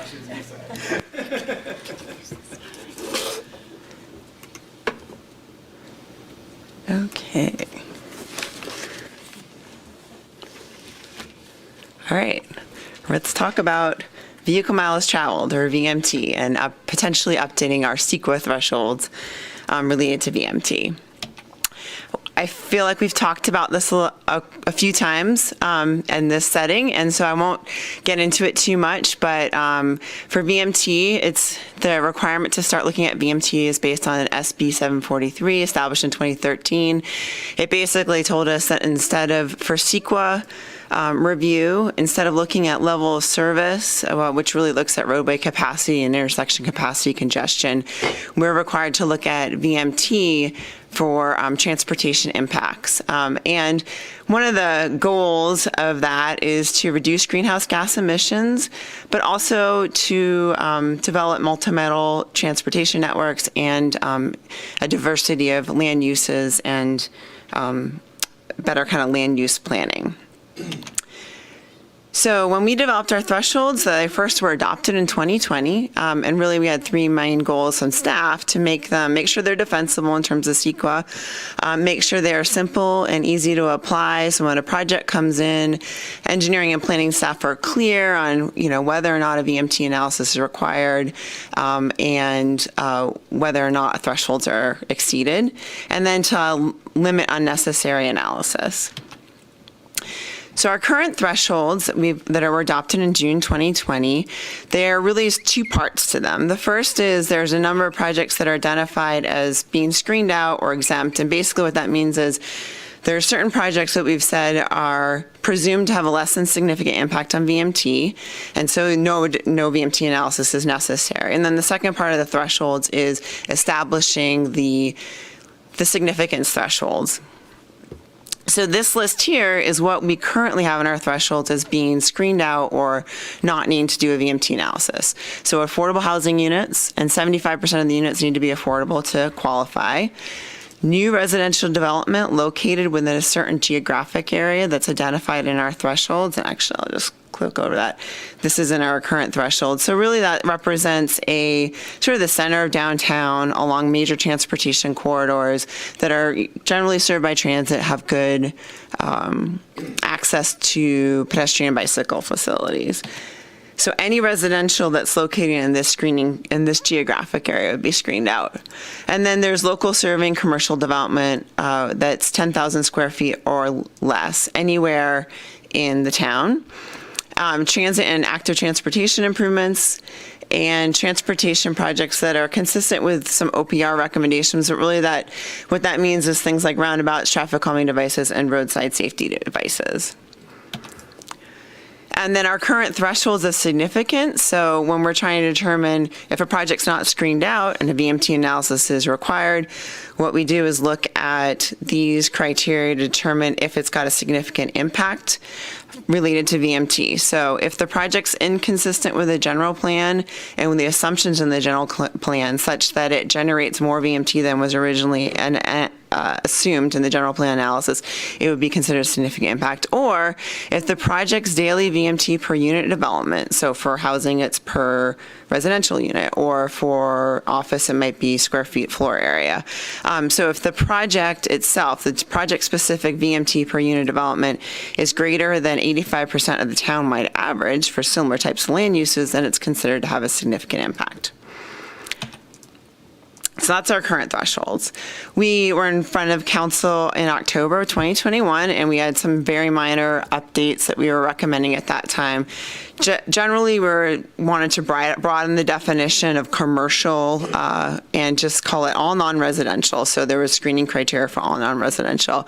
And then we had proposed that we identify certain land uses that would automatically be assumed to be local for the non-residential screening criteria. So that was the proposal at that time. We received some council direction to do a couple things. One is look at coming up with a residential screening criteria that would include local or workforce or some sort of middle income housing screening criteria, something above the affordable 120% AMI, and then also evaluate a potential non-residential screening area or geographic area that's similar to the residential one that we currently have, but also included some neighborhood commercial areas out in Tawadana, Glenshire, and Donner Lake. So since that time, we've looked at some recent projects. We've had a couple projects come in. Some have done VMT analyses, some have been screened out, but we have a little more information based on what we've seen since October even. And then we also continue to look at what other jurisdictions are doing. So this was in the staff report, but just to quickly go over this, we've had some projects that have come in that have screened out, which means they didn't have to do a VMT analysis. They're presumed to have less than significant impact on VMT. So there was Estates Meadow housing development. It was screened out because it's affordable housing. The Crestwood construction project was under 10,000 square feet, so it was screened out. Some projects that weren't screened out, the Rocker Memorial Skate Park was greater than 10,000 square feet, so we did a VMT analysis. The VMT analysis showed that the threshold wasn't exceeded. The Golden Valley Charter School is about 240 student out on Union Mills Road. We did a VMT analysis that showed that the thresholds were exceeded, and that's primarily based on the fact that it's a school that's out sort of not in the center of town and also doesn't have school buses or busing, and so that's one of the reasons why it had a significant impact. And then there was a 5-unit multifamily development in Tawadana. We did a VMT analysis. The thresholds were exceeded, and primarily that's based on the fact that the amount of distance that homes in Tawadana need to travel are generally longer than the townwide average, and so the VMT per unit of development was higher than the townwide average. And since that time, that project's been reduced to 4 units, which means that it actually falls under a CEQA exemption, which means that it's just an overall CEQA exemption, so there's no CEQA analysis that really needs to be done. So we also, I'm going to talk about a few projects that CEQA was already complete. It was complete by the time we adopted these thresholds. They don't really, these weren't evaluated under these thresholds, but had they been, this is kind of the way that it would have that it would have happened. So cold-stream affordable housing, had it been evaluated under CEQA under these thresholds, it would have screened out because it's affordable housing. Same with artist loss. Grocery outlet would have been, it was a CEQA exemption, it was an infill project, so it wouldn't have had to even go through the analysis in the first place. So it's not that it would screen out, but it wouldn't need to do the VMT analysis because it was an infill project. Some projects that would require VMT analysis had they been evaluated now and didn't have their own CEQA document that's already been completed would be Soaring Ranch Phase 1, which is the Raley's project. Soaring Ranch Phase 2, which is the project that's next to Raley's, it's commercial, office, and residential. It's approved but not yet built. Village at Gray's Crossing, and then High Altitude Fitness, because those are all more than the 10,000 square feet. So again, we're trying to come up with these thresholds that are defensible, simple and easy to apply, and limit unnecessary analysis. So what we've got proposed tonight is some amendments to our thresholds of our criteria. So we've added 2 new screening criteria related to residential. One is projects that are deed restricted, as a kind of middle income unit, so that's 180% AMI, they would be screened out. And this is really justified by the fact that the idea that if you build a unit in Truckee that somebody who works in Truckee can live in, it means they're probably not commuting outside the area, because we all know there's sort of limited housing in the area. And then the other, and 100% of those units need to be deed restricted for it to qualify. Similarly, 100% of the kind of local housing requirement, they need to meet this requirement in order to qualify, and that is similar to what was done with our below market rate housing program recently, and actually what sort of Yumi just talked about on Coburn as well. So at least one person has to be working an average of 30 hours or more per week at a local business located within the boundaries of the school district. So those are the 2 things that we added or proposing to add to the thresholds. This is the residential screening criteria. It's the same as what is in our current threshold, so any residential located in this area would screen out. On the non-residential side, our existing thresholds doesn't have a geographic area. It's anything that's under 10,000 square feet, as long as it's local serving, it's screened out. What we've done is propose to require the non-residential projects to be located in the areas shown here, which is basically the residential screening area plus some of the neighborhood and general commercial areas out in Donner Lake, Tawadonner, and Glenshire. And the idea there is that if there's commercial or non-residential uses in the sort of central Truckee area, again, they're served by transit, there's pedestrian and bicycle facilities nearby. If they happen to be in some of these neighborhood commercial serving areas, the neighborhood commercial areas in Tawadonner, Glenshire, Donner Lake, the idea is that if you build commercial there, it potentially will intercept trips that might otherwise have to drive all the way into town. So I think the example that we had at the last council meeting when we talked about this is a pizza restaurant and maybe in Tawadonner, that if you had that, it might limit the amount of trips that go between Tawadonner and downtown.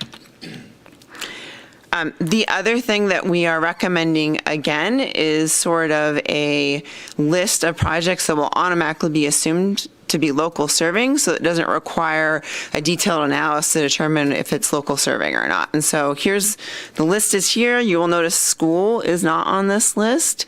We do have recreational facilities on the list. And I'll note that when applying the proposed thresholds are developed in such a way that we have increased the floor area limit from 10,000 to 20,000 in this proposal, and I'll talk about that in a little bit. And if it is a recreational facility that doesn't have a building associated with it, we're saying it could be a 40,000 square foot recreational facility. So why did we increase the threshold from 10,000 to 20,000? Again, we're trying to limit unnecessary analysis, and so the idea that the exemption area associated with non-residential is limited to these areas that are either the neighborhood commercial or served by transit, sidewalks, and trails. There's a good justification that if they're local serving, they're probably going to have a beneficial impact to VMT. They're going to intercept trips that might have to go elsewhere otherwise. Maybe they're going to Tahoe City to make these to make trips because the services aren't available in the town of Truckee right now. The 20,000 square foot threshold is consistent with Placer County, and then also the OPR is actually recommended up to 50,000 square feet threshold. And when staff actually presented this to council originally back in 2020, that's the number that we had originally proposed. And we brought it back down to 10,000. So I think there's definitely some flexibility in that number. That's one that we felt would be justified and would also avoid having to do a bunch of VMT analysis for projects that are probably going to we'll do the VMT analysis and find out that there's a less than significant impact. Another thing that's kind of clear from going through this process is that it's going to be difficult for projects that aren't screened out to identify adequate mitigation. So if you've got a significant impact there, we don't have mitigation measures that have been thoroughly evaluated to have a significant, have been shown to have a significant reduction, create a significant reduction in VMT. So what's kind of come out of sort of our discussions is that the development of a VMT mitigation program will likely be needed, and that's sort of, the idea that maybe a project could pay a fee to provide mitigation.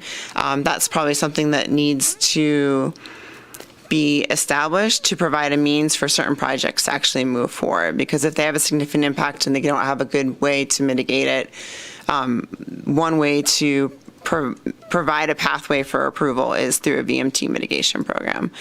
We do actually have something in our draft budget where we're looking at potentially doing some work to look at that, but it's would be in terms of workload and just timing, it could take some time. So it's not something that we're currently working on. There was a question about the middle income unit deed restriction and whether or not it should tie more closely to the below market rate program. So the difference is that what we've proposed in the staff report and our thresholds, it really ties to the development code descriptions. And so what it does is limits the sale price of the unit. If there's a desire of council to instead limit the income level of the person who purchases the unit, which is consistent with what is in the below market rate program, we've provided some draft language that we could talk about that would do that. Public comment, we received a letter from Patrick Flora, who is here tonight, from the Contractors Association. I will try to summarize, but I'm sure he will feel free to jump in and elaborate as necessary. So the letter seemed to focus on the concern over multifamily projects that aren't screened out. Sort of like that example in Tawadana of a 5-unit project.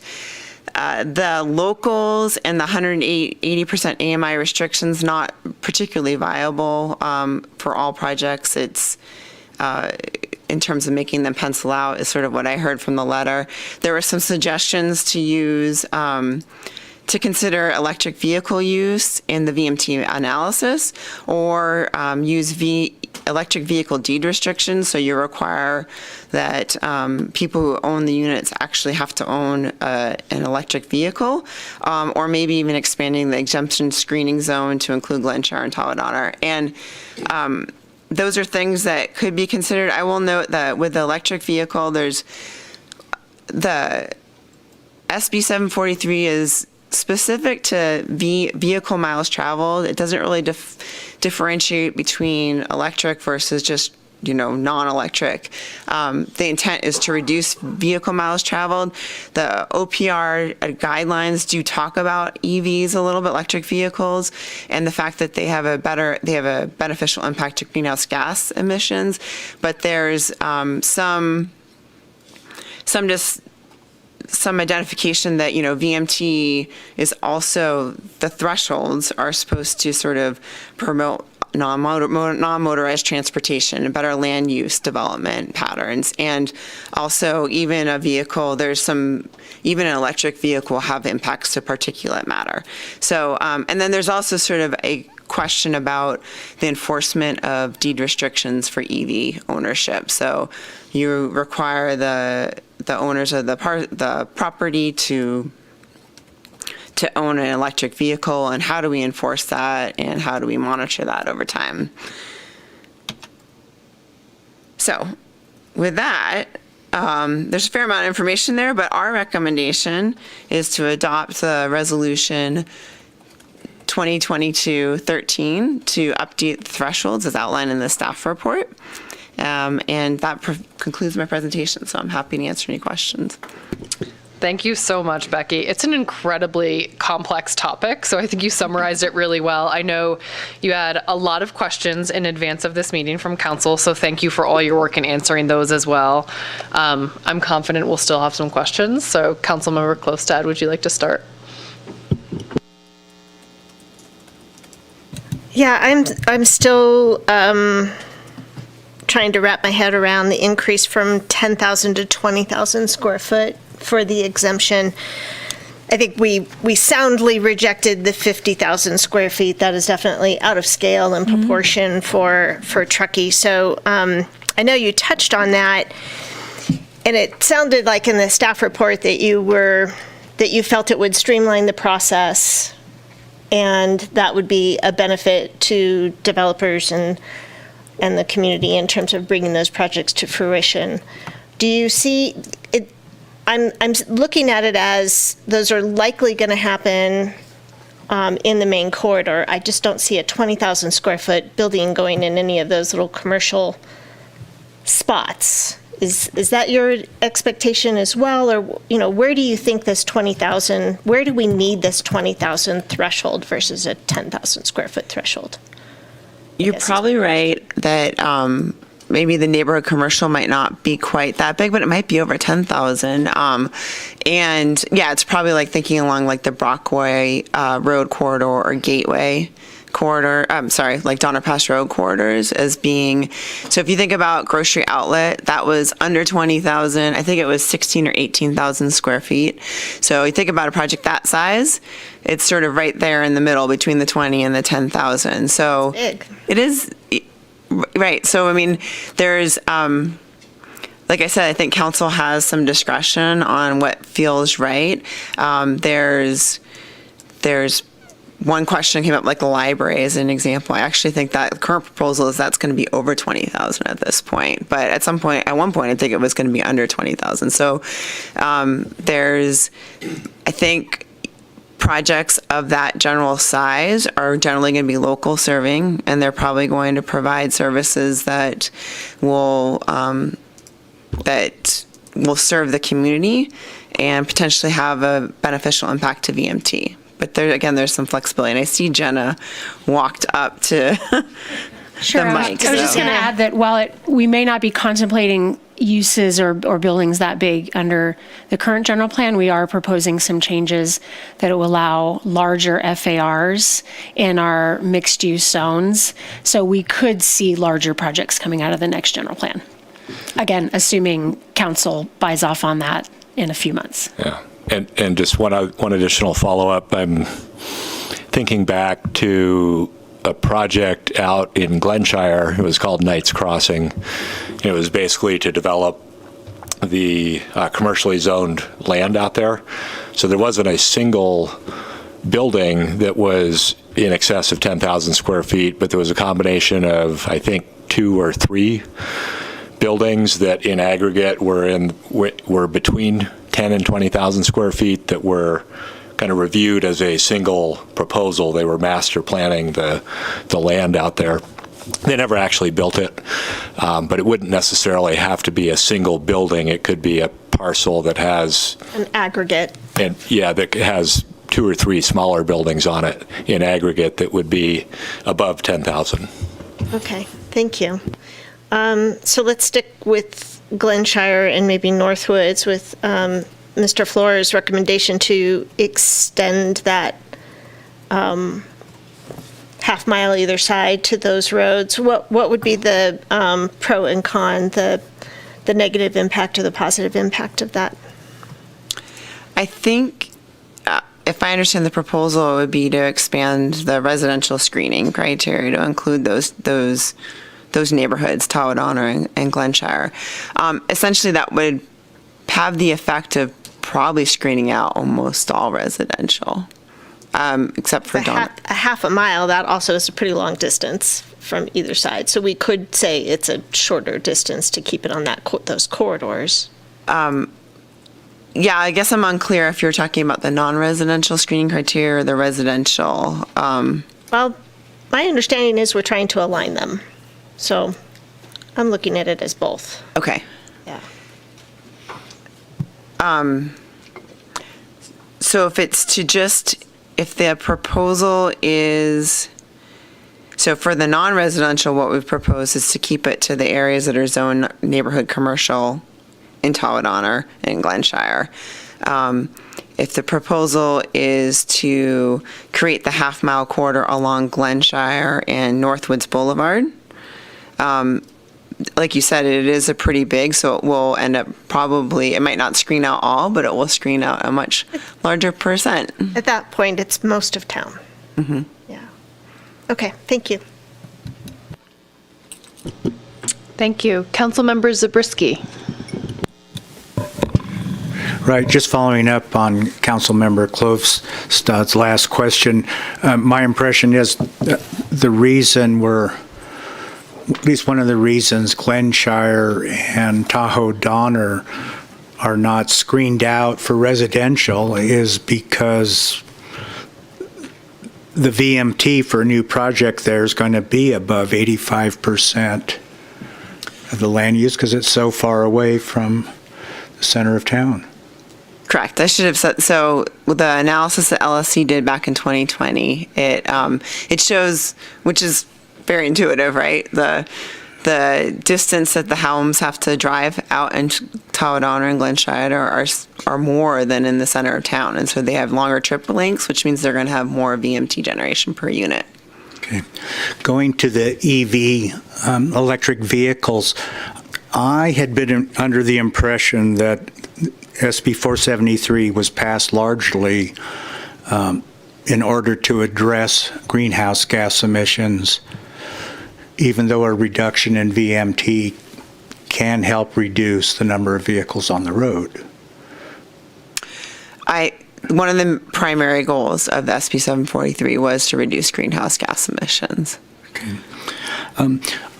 I was the one who posed the question about the for sale, the sale definition, and your response revealed to me that the problem for me was not in what was drafted for this VMT regulation, but rather the language in the development code that was copied over. I can't make sense of that thing. And all I was trying to get to is, can we have a rule that's simple and easy to apply and is unambiguous? And I found that to be ambiguous and confusing. So I know that we have some for sale affordable units that have been monitored, and there's a process, and we have our consultant Joanne Anders do the calculation. It's takes into account the sale price. It takes into account all the things that are listed in the staff report. You know, what are the mortgage rates? What is the insurance rates? What are the utility costs? It's possible. There is the example of the below market rate program, which kind of takes out all that guesswork and instead just says you need to be in this income level to purchase the property. So that's the way to go. The other way that we could do is we could publish some sale prices that would qualify, I guess. Okay. Is it all based on the sales price, though? Is it all computations that are begin with the sales price? Yes. So I can't evade this limitation by making an all-cash purchase and then saying, I don't have any monthly payments. Correct. No, correct. And so is there a formula for projecting what utility costs are going to be? The state publishes for rental units, there is a standard cost.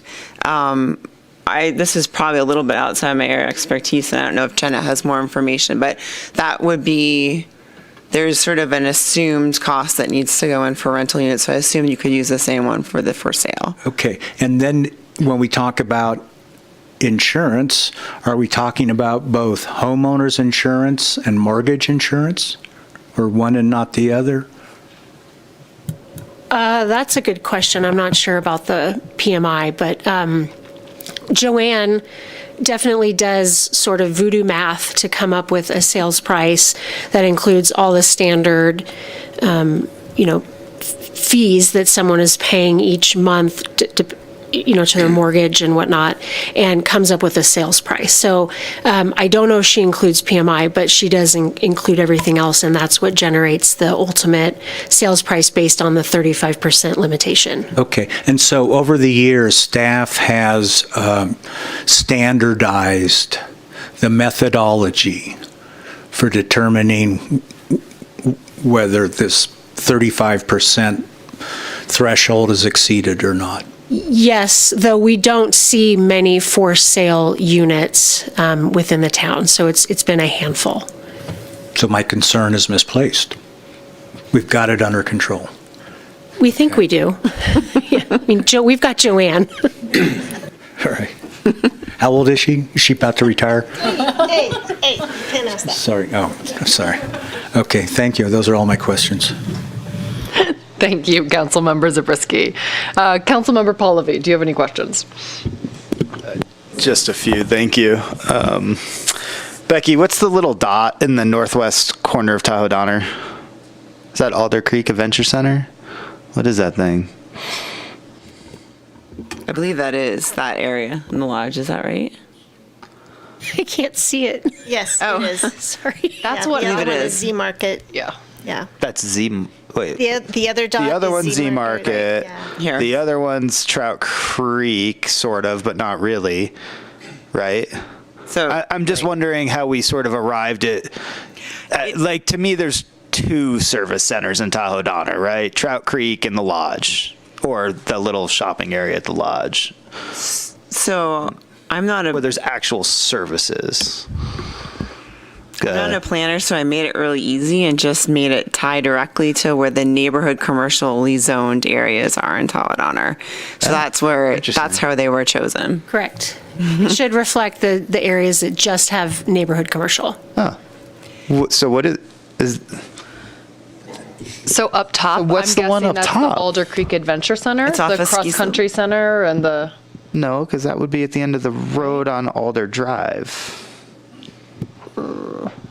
And that's, I don't think that's it, but No, it is. it is? Yeah. I think Okay. so. Next to it is ski slope, and yeah, that's where it is.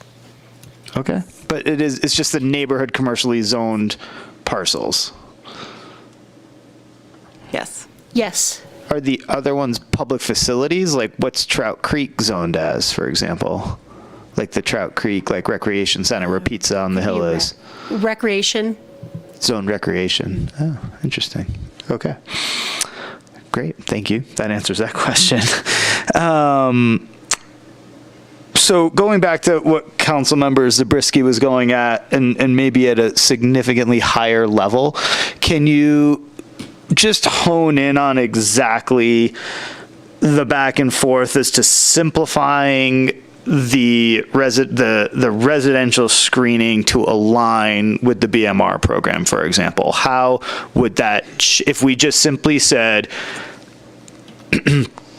yep, when you get there, what if we just change that to align with the BMR program from both an AMI and everything else level? What would that look like? Is that what we're seeing in front of us? Yeah, I mean, I think the because the question, I think the question really relates to the for sale, and how do you calculate that? So what was done in the below market rate program, and Hillary can correct me if I'm wrong, is the development code ties the requirement to the sales price, but the below market rate program says you just need to qualify at this income level. So we can just set the income level 180%, and that means that the unit only gets sold to somebody that qualifies under that income level. So it probably is an easier, more straightforward approach and takes out all the questions about what is the insurance and what is the mortgage rate. And it would get rid of literally the definition that says middle income rent. That would then be deleted. Well, I think for the middle income rent, well, we could. Or I think that. The rent, I think, is a little more straightforward because of the fact that that is a published number. The state publishes that, what that rental threshold is at the different AMIs. So there's not a calculation that town staff would necessarily have to do. So just as an example, if we took a Coburn crossing though, and we put it outside of our non-exempt area, they would have to do a VMT analysis, right? Well, because there's no fixed income, there's no requirements, there's no restrictions, they're over 20,000 square feet, and let's say they wanted to go put it at some higher, they got some sort of density bonus from somewhere. Are they locally deed restricted though? Because there's another screening criteria for that, and I think they would screen out. So they would screen out because of just the general deed restriction, but so there's a deed restriction with no income level, with no actual, so there's a deed restriction not tied to an income level that would also allow for a screen out. We added Nobody's going to have to do this. We had two residential exemptions. One is tied to 180% AMI. Yeah. And one is tied to local housing. Right. The third one. Yeah. Right. But 100% of the units must meet that. Okay. I think that's clear then that solves that problem. So going to some of the next steps. So can you give us an example of today, the two projects that had to do a VMT analysis? Let's say they did have, I don't know what their results were, but let's say their results did require mitigation. Can you provide two examples right now of what they would be able to do to satisfy that mitigation? I cannot, and that's one of the challenges of if we had a VMT mitigation fee program, for example, maybe they would pay fees. The issue is there are things you can do to reduce VMT. You can build trails, you can provide transit, but finding a mitigation that is implementable and reasonably cost is difficult. And so is that a council alternative equivalent type of so what kind of process are we putting these people through? Should they have a report that so we're going to adopt this, but we're not going to have any way to satisfy it. So what's our plan for that? Right now, in the present, not in 5 years. So in the present, if you've got a project that doesn't screen out, that is determined to have a significant impact on VMT, and we can't identify a reasonable mitigation to that, then their option would be to modify their project in a way that they fit one of these screen out options, or to go through an environmental impact report approval process where ultimately the council could make a determination that they're to make findings of overriding consideration and approve the project even though there's a significant VMT impact that's not mitigated. So I apologize for not bringing this up sooner, even though you've given us all ample opportunities to do so over the past few months. Do we need to add a bullet that allows for an alternative equivalent type of scenario? Because currently it seems like you're sort of in a tailspin. other than going through a full CEQA process. Well, or there could be a CEQA exemption that if they were to modify the project like Dan stated, they might not need a VMT analysis because they're exempt from CEQA. And that is what one of the projects has done. And what was the cost, or what is that example? I mean, did that mean they have to go through a full? No, what was the additional cost, I guess, is what I'm asking. If they understand at the outset that their project wouldn't be screened out and in all likelihood would have a significant impact because of its location, then they have the option to change that and redesign their project so that it's exempt. Does that make sense? We would work with them before doing the actual analysis to explore their interest in changing the project, which is what we did with one of them. Mm-hmm. And that was amenable to the proponents in that particular circumstance? I mean, I think none of them have been excited because this is a very big departure from business as usual, where we didn't used to look at VMT. So we have had to be kind of the messenger and to convey to them. One person in particular has done umpteen number of projects in Taw Donner, never running into a problem. And now that we have SB 743 in front of us and new CEQA guidelines, they're having to think differently. And I think in that project, we did do an analysis to understand that they would have a significant impact. And just one more fun variable in all this, there's the ballot measure that's currently circulating signatures for November that you all just took an opposed position on earlier tonight, would ban us from having any kind of fee or charge or anything in connection with VMTs, if it passes. Right. That was sort of off topic though, right? Well, but I mean, we're talking about how to do mitigations, and depending on how that goes, that could be an option that's off the table.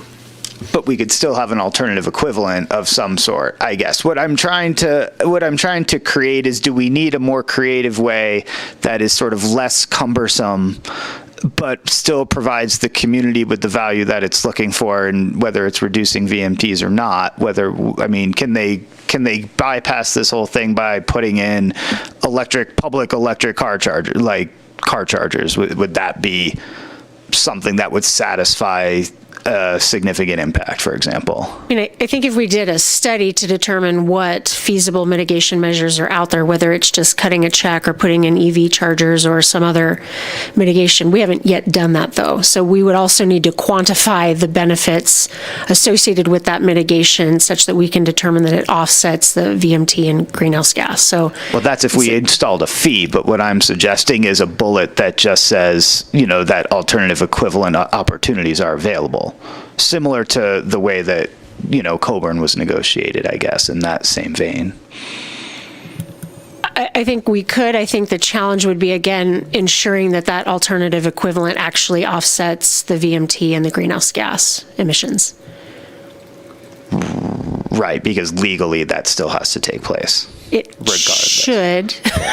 I'll let Andy opine on that, but yes. Right. And then last question is, are we suggesting that a VMT mitigation program is going to be added to our work plan in the upcoming budget scenario? Or is that still more further off than immediate?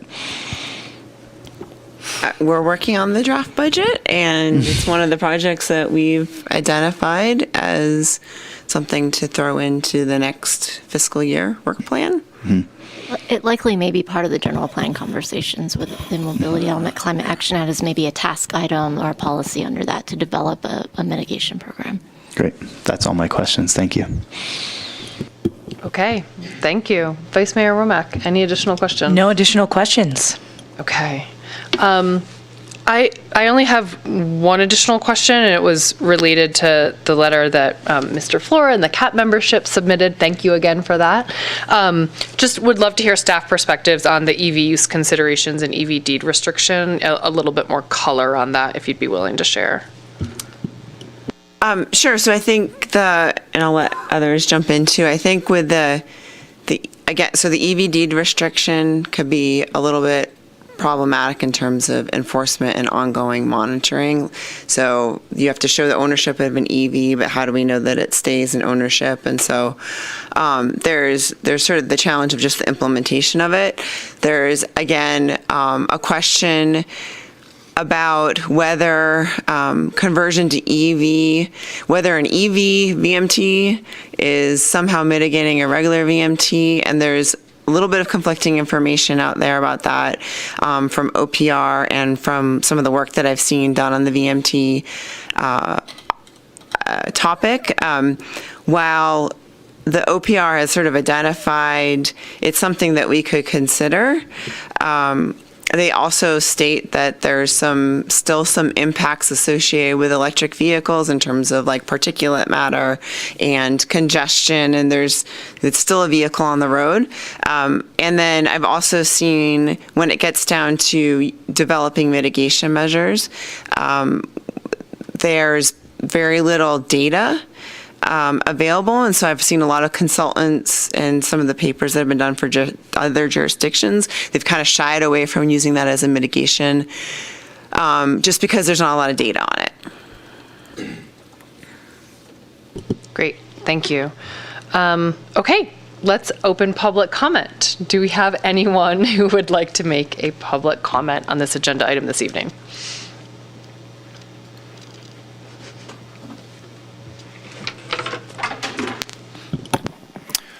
Good evening, Mayor Henderson, Council. I would just say that this is probably a classic case of unintended consequences. I am fairly certain neither the state nor the town intended to carve out a very small section in Truckee of multifamily units that, based on this criteria, can't be built.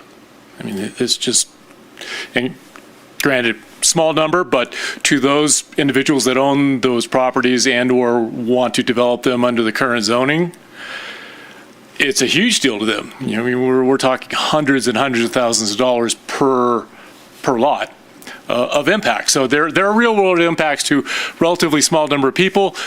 I would say, you know, the town has a fair amount of latitude in both mitigation measures and impacts and how those are defined.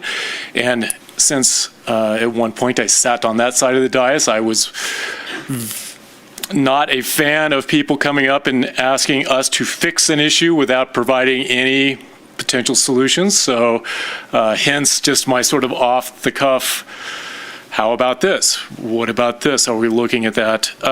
Couple of other comments I would say, you know, I don't have the expertise and or the knowledge really to go into the weeds with 85% of what the town average is, but, you know, Taw Donner being by far the largest subdivision in town, Glenshire being, I think, second.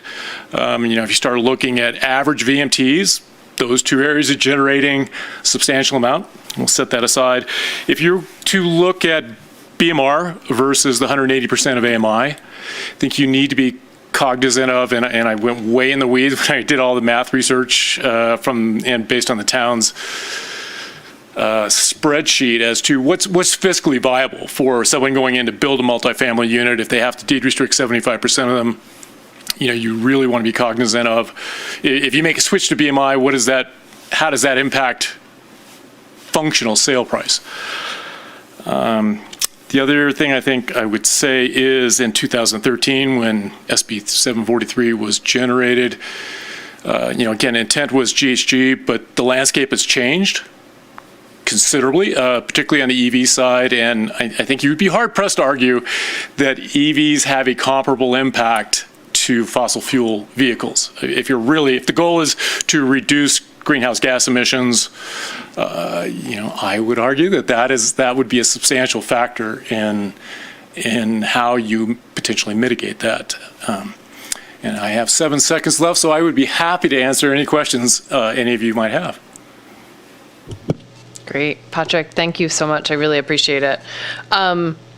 With that, does anyone have any additional questions that they would specifically like to ask Patrick? No? Not right now. Okay. Thank you so much, Patrick. I really appreciate it.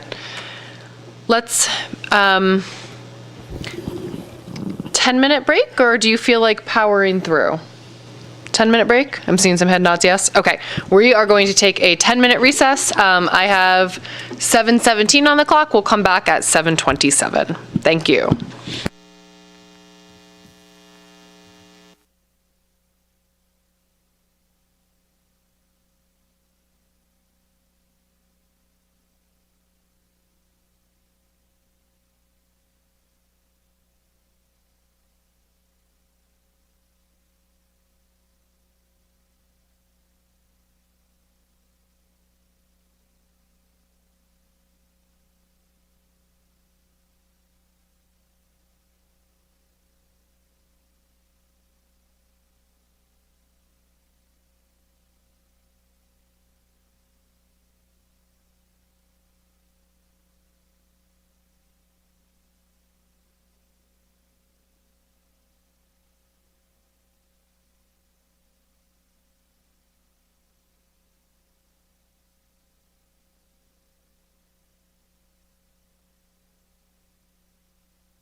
No, it's not a year-long thing. Yeah. Okay, wonderful. And we are all back to continue our discussion of vehicle miles traveled and the CEQA thresholds update. And I believe, Dan, you wanted to provide some comments perhaps before we move into deliberation. Yeah, just a couple things that may be of use to the council as they're deliberating. So we've had some discussion on what I'll call the small project, 5, 6, 7 unit projects that would be subject to CEQA, but not screened out because of their geographic location. So, and also that a project like that, if it's not screened out because it's in a more of an outlying area of town, would have a very hard time coming up with VMT mitigation if it's a market rate project. So what we've currently created are some opportunities for some deed restrictions that could allow, that 5 or 6 or 7 unit project to move forward still, but it would have deed restrictions which would potentially affect sales value. So if we see that as a good thing, then that's okay. If we see that as a bad thing, because we're not necessarily, we're okay if those projects go through and they're market rate projects.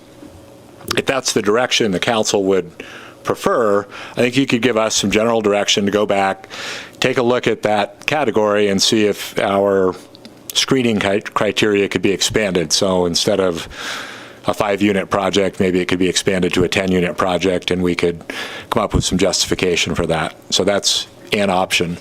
Also, I think what Becky brought forward to you were some specific, suggested modifications, really that the commercial exemption be limited to a certain geographic area. That was based on direction you provided us the last time we discussed this.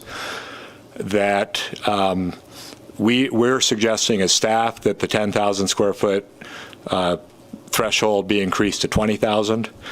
And then we're also providing a suggestion on this BMR deed restriction definition.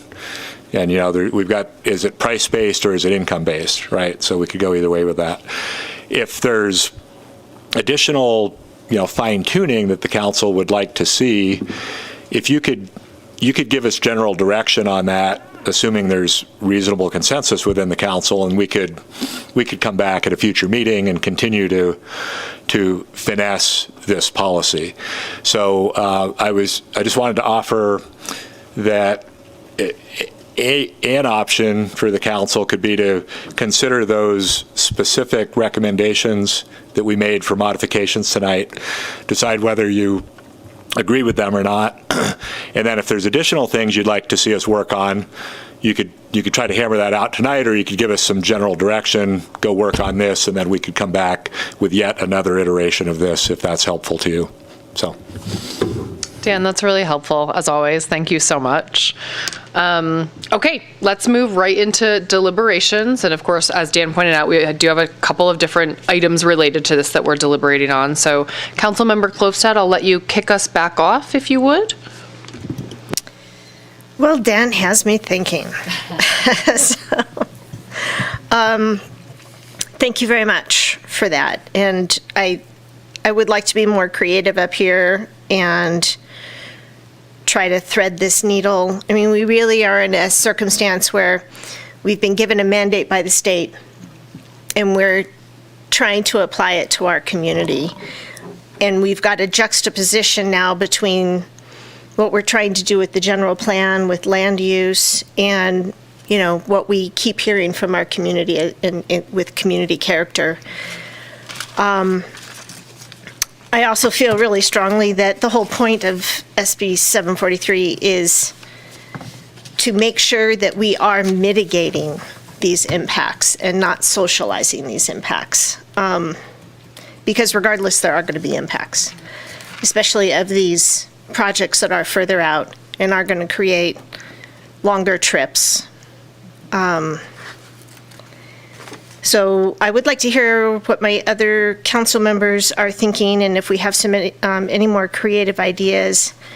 Definitely am in support of the language shifts that they presented. I'm still a little uncomfortable with the 20,000 square feet. I could easily go to 15.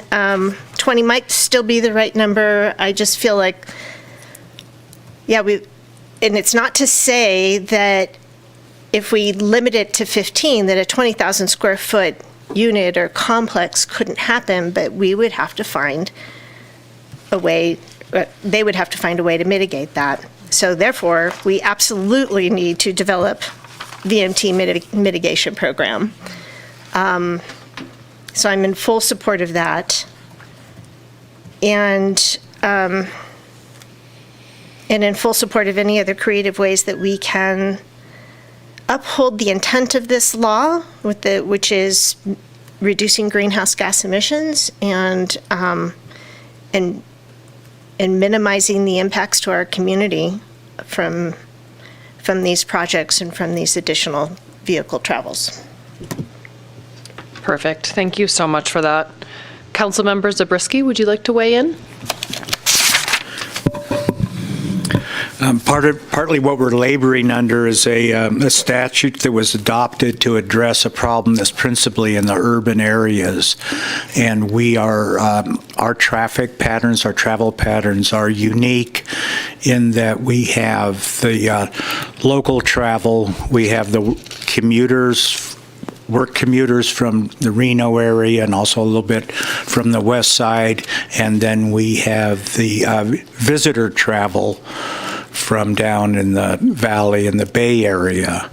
And the LSC report did a good job of parsing those out in terms of showing the amount of miles traveled they each generate. And the staff report reflects that analysis in a number of ways. The staff report is really well tailored given the difficulty of this statute and our particular circumstances. We're trying to put a square peg in a round hole here in some respects. So with all that said, I am fine with either definition on middle income sales price, even though I was the one that provoked all the work done on it under a misapprehension that no one really knew how to do none of us would know how to do the calculation. So I'm fine with either one. On the 10,000 versus 15,000 versus 20,000, I don't have a strong position there either. I'm ready to defer because I haven't really heard something which I think distinguishes them sufficiently for me. I know our object is to create neighborhood centers which will keep local neighborhood shoppers in their neighborhood. I don't know if that matters if that depends on the exemption being for a 10,000 square foot project or a 20,000. So that's why I don't have a preference. I just don't have the information to pick one or the other. In terms of the mitigation, we spent quite a time on mitigation.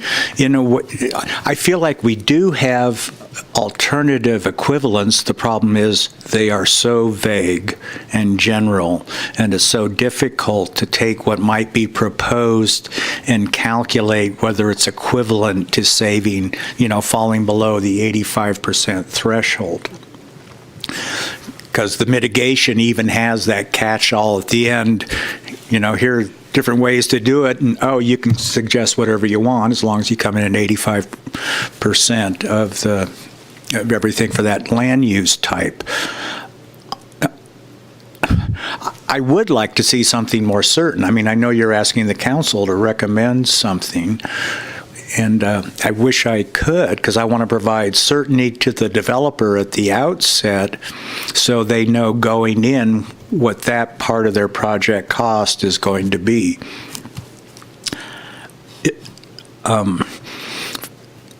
Yeah, and I don't have the answer. I would just be looking at other jurisdictions' mitigation programs, hoping to find, someone else who invented the wheel on that issue. In terms of spreading the cost to achieve these standards, I feel like that's something that would need to be done as part of the should be done as part of the mobility element of the general plan update. And for now, we would stick with putting the cost entirely on the developer. Not because I like to do it, but I don't see a better idea. And I am intrigued by the EVs. I mean, this will be my last point. The basic thing about the VMT is reducing greenhouse gases. I realize an electric vehicle solves that nicely, and you could say the owners, the vehicle's registered in the name of the owner at the address in Truckee. Enforcement doesn't seem that difficult for me, even if it might be imperfect. I know parking and traffic congestion are issues in the town that are going to become more severe, and the private EV does not solve those two issues.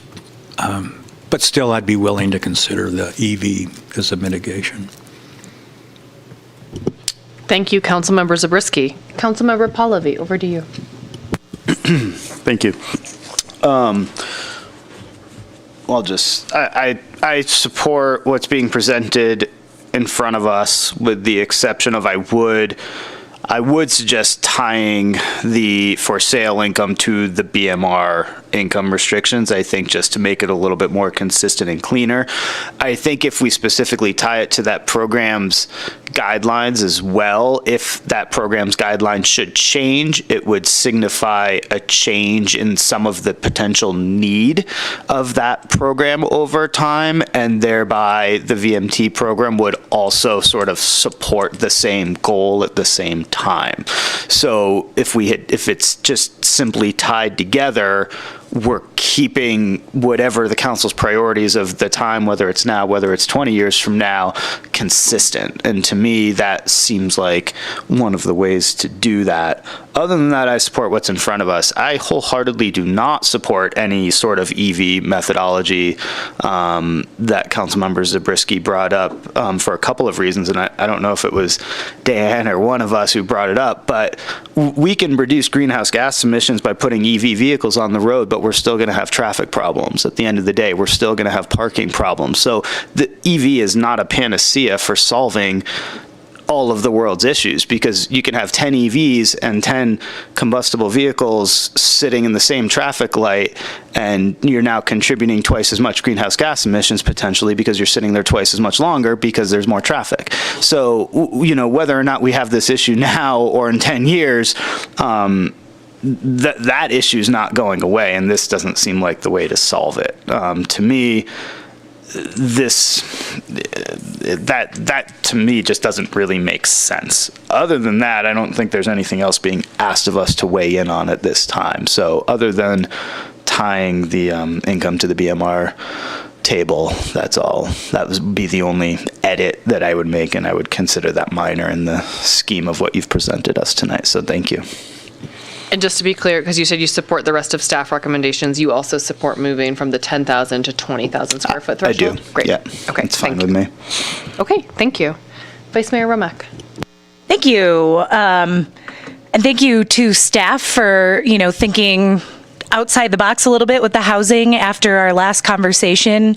I appreciate adding those other, opportunities for people to construct units for our housing need. I like Councilmember Pallavi's idea of tying it to the BMR program, so that way we will be able to, see how things move, how our market is changing and evolving.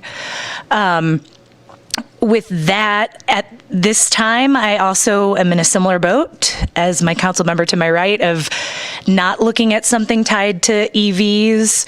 I think it is something, in 5 years or so, looking at how that has changed usage or, has it had any effects? I would also say in 5 years, here's a plug for, microtransit that we'll be talking about in the future. Maybe we have a robust microtransit system or a different type of transit system that gets people out of their vehicles. So, people are just driving less in general. So again, looking at how people utilize their personal vehicles and utilize any sort of transportation transit system the town has. But I am good with supporting staff's recommendation. I think we don't know for sure. Is it 10,000? Is it 12,000? Is it 18,000? Is it 20,000? There's no exact science. We don't know for sure. So if staff feels like 20,000 is a good mark, I'm comfortable following with their recommendation. Okay, thank you. I generally support what's before us tonight from staff as well. I really appreciate and support Councilmember Pallavi's additions to tie that for sale income to the BMR income restrictions. Similar to Councilmember Klofstad, I feel a little uncomfortable with the jump from 10,000 to 20,000 square feet, and I think it's because I feel like there's some good rationale behind it, but we're also sort of picking a number, and I don't know if it's 15,000, if it's 20,000. I don't really feel like I have enough context to say it should absolutely be this value, and I think I'm hearing that as well from potentially Councilmember Zabriskie as well. I like the creativity around the EV methodology. I sort of agree that I don't necessarily think we're at a place to support it at this point. I think I also have, I pause a little bit when we think about deed restricting based on EVs, given the current EV market and sort of the expense associated with EV car purchases. Those, I hope will continue to be increasingly more attainable for more of the population, but they're still very expensive. So I would be uncomfortable with that, I think, at this point. So with that, I think I'm generally hearing some consensus for tying for sale income to BMR income restrictions. Some strong support for moving to 20,000 square feet, and then some potential wavering. Yeah, can I just speak to that? Sure, go ahead. Because this is my concern. Places like the grocery outlet, which we're estimating somewhere around 16,000 feet, we know that people come from outside of the community to shop there. But nobody comes from outside of the community to drive up to Z Market to do their shopping or whatever. And nobody comes from Glenshire to Sticks Market to pick up a sandwich. So to me, those are the differences. If we're going to build something that's 20,000 square feet, we're bringing people in from outside. So to just categorically exempt it from this calculation seems inconsistent with the goals. So that's why I understand wanting to increase that square footage in order to streamline the process and mitigate that a little bit, but it just doubling it seems hard. But what if the 20,000 square foot thing is what's actually drawing people, and that's what has your sandwich shop and your pizza place? That's what like a Z's Market. So you're going to make them do a VMT for something that will then be neighborhood serving? No, I think that's what we've concluded, is that something that's in one of those overlay areas, if it's under that threshold, then it's not going to be, then the VMT is not going to be required. And I'm just saying, I don't think a 20,000 square foot element in any one of our neighborhoods is appropriately scaled. So I would want to see at least a VMT analysis done on that. And that's not to say it's not an appropriate project and it's not an approvable project, but that we should understand what the impacts of those VMTs are. And I would just jump in back to what Dan was saying previously. I think we can't just think about a grocery outlet building. We have to think about it if it's 3 smaller buildings and it's a market, it's a dentist office, and I don't know what else is on the list, but a childcare facility, and each of those are 6,000 square feet, so it comes to 18,000. But those are locally serving and therefore exempt. Under 20,000. If they're locally serving, then, and they're under, yeah. Right, so if you lowered it to 10. Right. Then they would have to do a VMT analysis, Yes, that is what I'm advocating for. even though they're supplying neighborhood services that will hopefully reduce VMT at the end of the day. Because they're putting services. Jump in here. Yeah. Yeah, that's what they demonstrate. Yeah. As They demonstrate they'll be local part of the serving. calculation. As part of the Exactly. calculation. Yeah. And then they're good. But we're saying to exempt them out under 20. No, they have to So go they through a don't- process. They're going to incur, what was it, $4,000 to $8,000 more to go through a process of demonstrating that the vehicle miles traveled, those businesses are going to generate will be less than 85% of what's generated on average for those types of businesses. And that's all we're saying. That's all this does. So I think we all agree there's local serving businesses that are going to be screened out if they're in those purple zones. What the debate is it 10,000 or 20,000? I think we're saying there could be these local serving facilities that are greater than 10,000 that we think could maybe, it would still be local serving and would reduce VMTs. And So we all agree it's local serving. And we don't think they should have to do that $8,000 study. We think they should be grandfathered in. You guys are saying, no, they should have to do the study too, because. Something of that size, I think, we should have to prove that. But if we've zoned for Because it. that's the intent of SB 743. Yeah, but if we've zoned for it, the intent is already there. Why are we zoning then? Why are we doing this on top of zoning? Because the zoning doesn't limit us to the 85%. Yeah, but the zoning's where we've said we want these things. So. Right, and we haven't gotten to the 85% issue. We're good on everything except Yeah. this. Sorry. So let me interject here, I guess. Is 15,000 square feet, does that shift where anybody feels about this? Is that a way that we can compromise on this? And I do kind of feel like I'm picking a number without a really good rationale to back it up. So I don't love that. But does that shift how anyone thinks? And perhaps, Becky wants to weigh in on if we shifted to a different number as well. I think we could justify a 15,000 square foot number. In fact, because the OPR had identified the 50,000, we could probably go back and justify something higher than the 20. So I think the council has some discretion there and just need to figure out what feels right. Thank you. Thank you, Becky. Can I ask, are there any other projects like in town? Yeah, what else is around the 15 to 18,000, just to give us, because Grocery Outlet is right next to the road. It's a fairly tall building, so I think it also just feels kind of big. I don't know if anyone has any other buildings. So just a comparable. Just some other comparables. Jenna, do you have any Sorry ideas? to put you on the or spot. Examples? Yeah, I mean, I'm trying to think. Grocery Outlet is about 16,500 square feet, and that was exempt from CEQA, so we wouldn't have needed to do a VMT. Oh, geez. What about some of the And the reality is we're not separate buildings that are part of seeing that. soaring, just for Soaring. So the freestanding building where Grizzly Men's Workwear and the massage place are, that's about 73, or I want to say 9,200 square feet. There's That gives nowhere you in a- town where in our zoning that's outside. I mean, there's barely going to be anything left that has to do a VMT analysis based on the criteria in front of us in this commercial, in this realm of what we're talking about.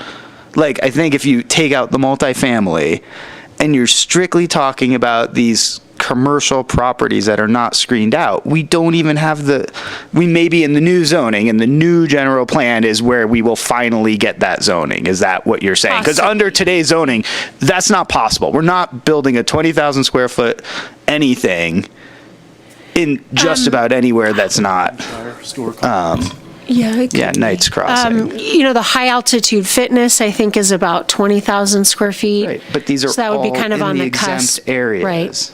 They're all in the exempt areas, and so I think we're spending a lot of time on something that's just never going to happen.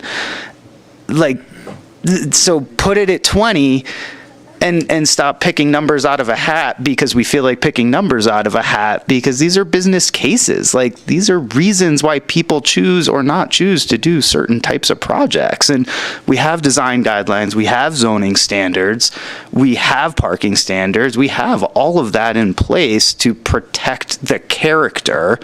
And our goal is to reduce greenhouse gas emissions by allowing projects like this to take place. That's how we're going to reduce them, because we're going to reduce our trips by putting more services in our actual accepting areas. To me, it makes sense. So I don't know why we're like arguing about this random number that doesn't seem to have any bearing in actually what's happening out there.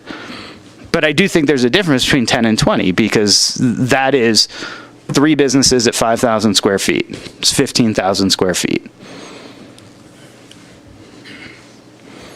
So I think 20 is good. And again, the state gave us 50. So the state is actually saying anything up to 50 is totally cool with us. And we're going to take that down by a fifth? That seems like extreme, like, overreach, in my opinion. I don't know. You have to realize that the state was looking statewide, and the 50,000 made sense in a large urban environment, and we're not there.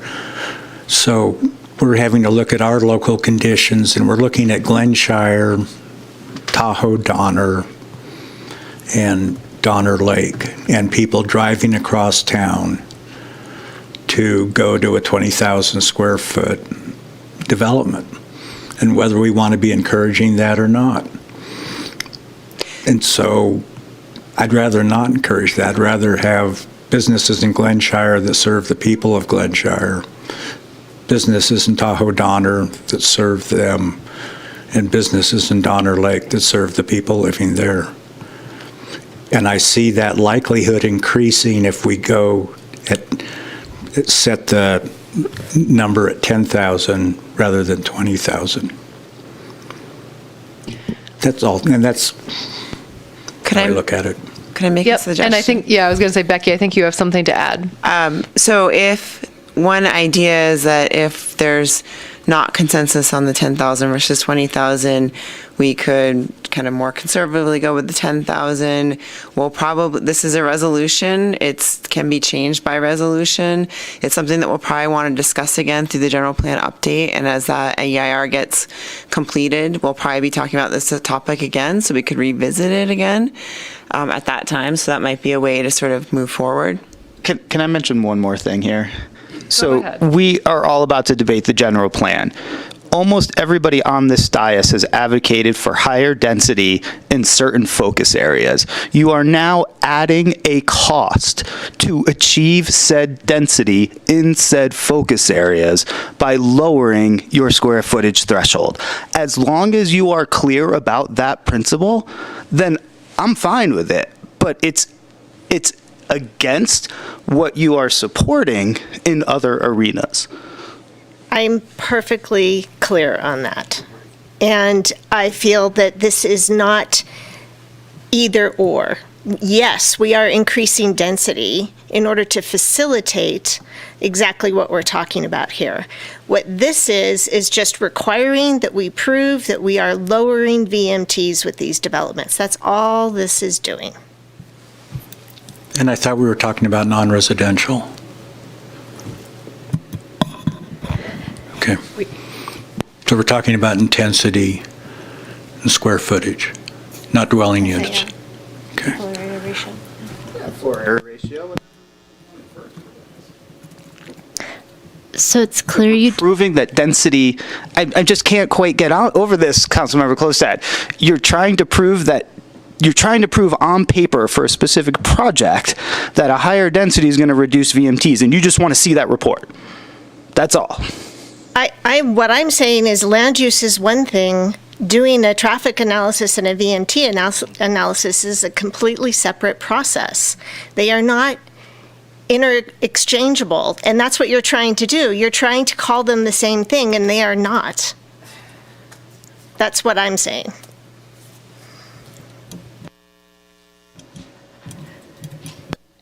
Yeah, they're not the same thing, but what Councilmember Pallavi is saying about the general plan update, and yeah, this just doesn't seem to support the direction that we were going with that, because if we're looking to put people and put businesses in certain spots, but then we're restricting kind of size and types of business, not types, but by restricting the size, it's certain types of businesses. But we're not restricting the size. They can build a 20,000 square foot. They just have to go through the VMT process. That's all that we're saying here. They can build it. If it works out, if it shows that they reduce the VMT. So to achieve that higher density, we're going to make them pay more. That's okay. I hear you. We're going to make sure that we are not impacting the community by increasing VMT and greenhouse gas emissions. That's what we're doing. That's the purpose of SB 743. That is different than land use.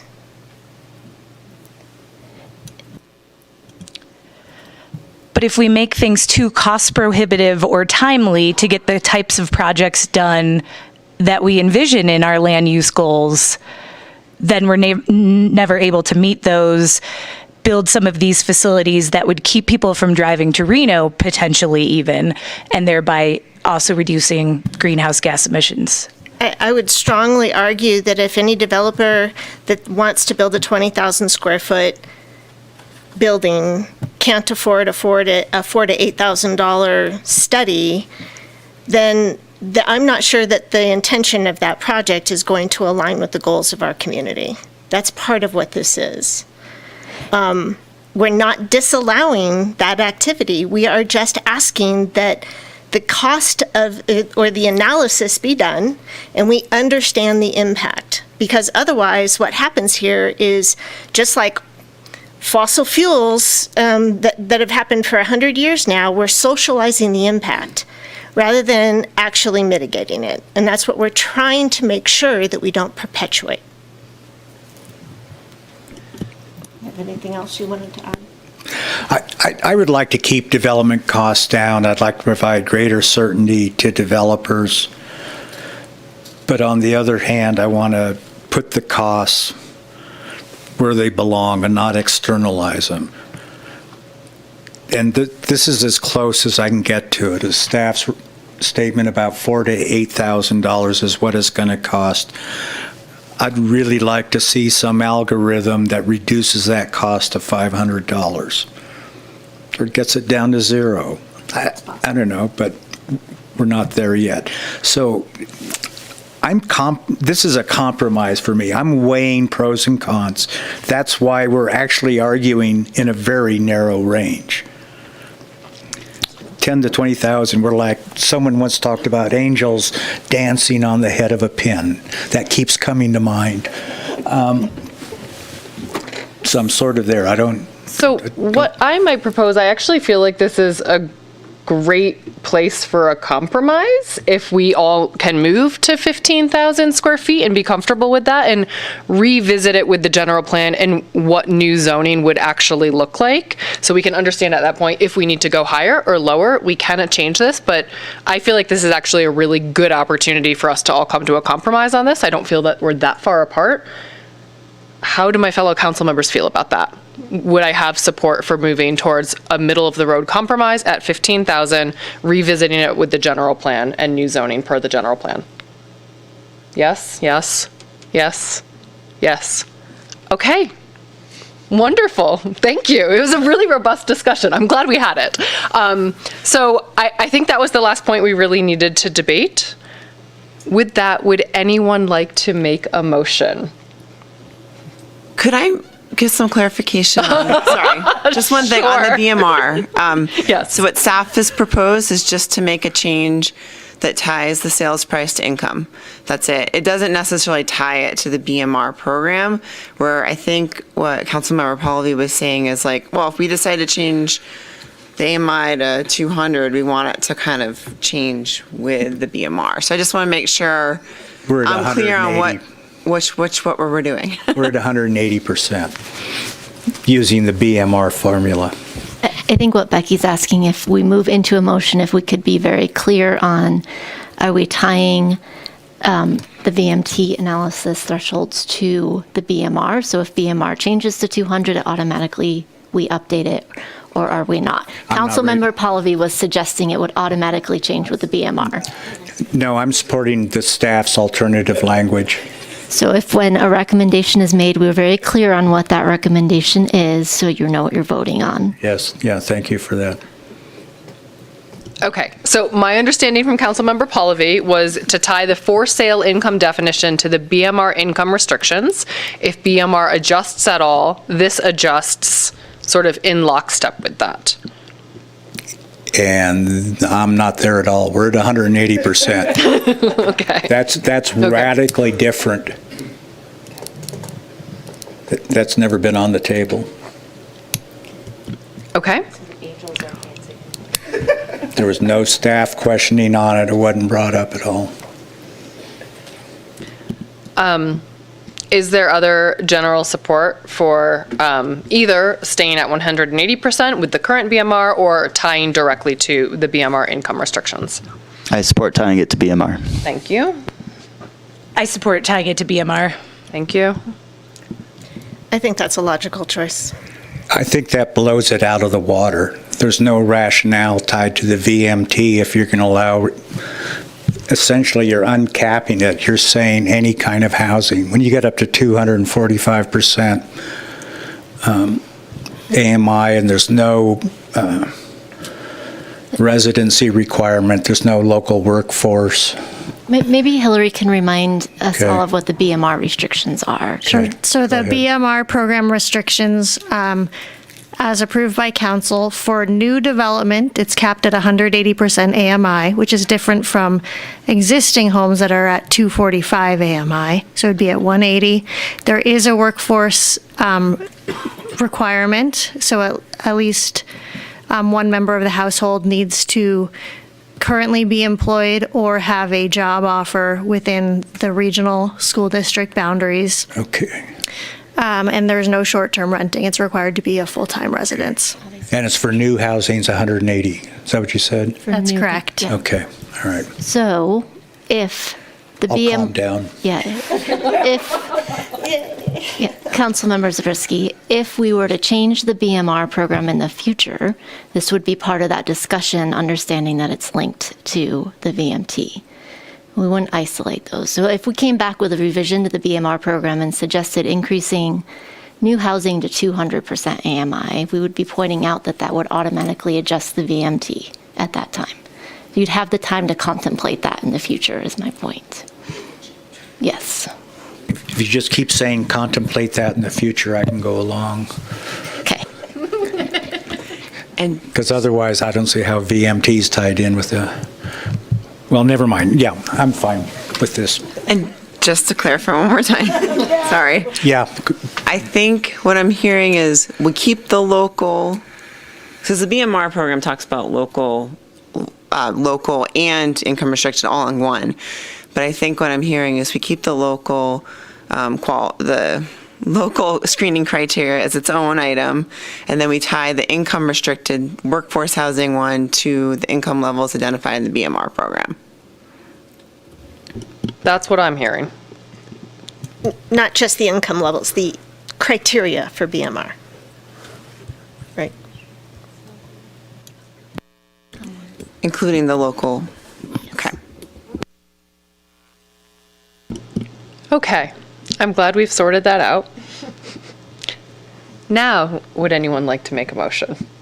I think we're clearer. Councilmember Pallavi, would you like to? Oh, The Councilmember Klostad. okay, there we go. I didn't see it. Thank you. Okay, we are going to finally adopt Resolution 2022-13 to adopt updated California Environmental Quality Act vehicle miles traveled thresholds as outlined in the staff report with the two amendments belabored intensely, 15,000 square foot and attaching to the BMR program requirements. I will second that. Thank you so much. All in favor? Aye. Any opposed? None. We are unanimous, and that moves forward. Thank you so much, Becky, and everyone for all of the answers to the many questions that we had. I think it was a good deliberation. So, moving on, let's wrap up with council reports. Councilmember Pallavi, would you like to kick us off? Sure. I had 3 meetings on wayfinding signage. We heard about those. They were fascinating. When was our last meeting? The 22nd. I apologize. We had a great meeting about the Jaboom Street development with some town staff and some of the developers there. I attended the Private Business Employers Housing Network, whatever it was. It was a virtual luncheon put on by Mountain Housing Council. I did a fantastic walking tour of the Tahoe Forest Hospital District's master plan and had the pleasure of running into you ladies right afterwards, but it was really good. If you guys haven't done it, next time they come to us or before they come to us, I suggest everybody take part in that. Other than that, I was out of town. We celebrated lots of birthdays, town manager Callaway, myself, others. Anna, what else have we been doing? And we've been rehearsing for the Follies, so I hope you all come see it starting on April 27th, if you can still get a ticket. Yay, that's it. Bye. Thank you. Vice Mayor Romack. I've been doing Follies practice. It's going to be amazing. I attended, I think this was in between this meeting and the last one, the Young Leaders Luncheon with Mayor Henderson and Councilwoman Klovstad. It was fantastic to talk to some high school students that are very involved and making a difference in our community. Also had a coffee talk with Mayor Henderson. We had, I think, about 13 people were there. Robust conversations on various different topics. So it was fun, and I look forward to hearing about the next one with our council members on that end. Met with the Friends of the Truckee Library, just kind of on their latest and greatest. Attended the Good Morning Truckee remotely this morning.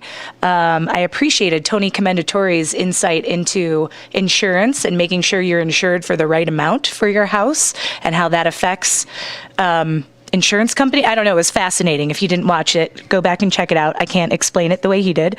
And then also attended the Microtransit Working Group with Councilmember Zabriskie and look forward to talking more about that with the rest of council soon. Thank you. Councilmember Klostad. Okay, we had another single-use plastic foodware working group meeting. We're closing in on the finish line there. We recorded some videos with Braun about Earth Month, and she did a great job piecing that together, especially given the fact that she had to work with me. And we did the forest fire exhibit tour with the with Michael and Heather Llewellyn, the co-creators of that, and a lot of county staff came and several town staff came. I would really love to have the rest of my council members join me on one of those tours. We have another one coming up on April 20th at 4 o'clock, and you are all invited.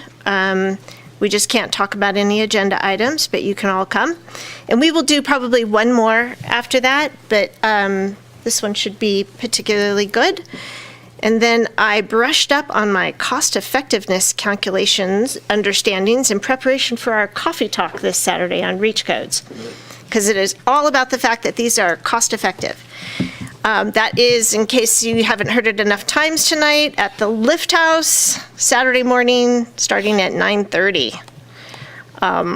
Let's see, and then the Women in Leadership, that was great. It was so fun to see our student leaders here, and we really have some strong leaders coming up in this community. It was very exciting to talk with them.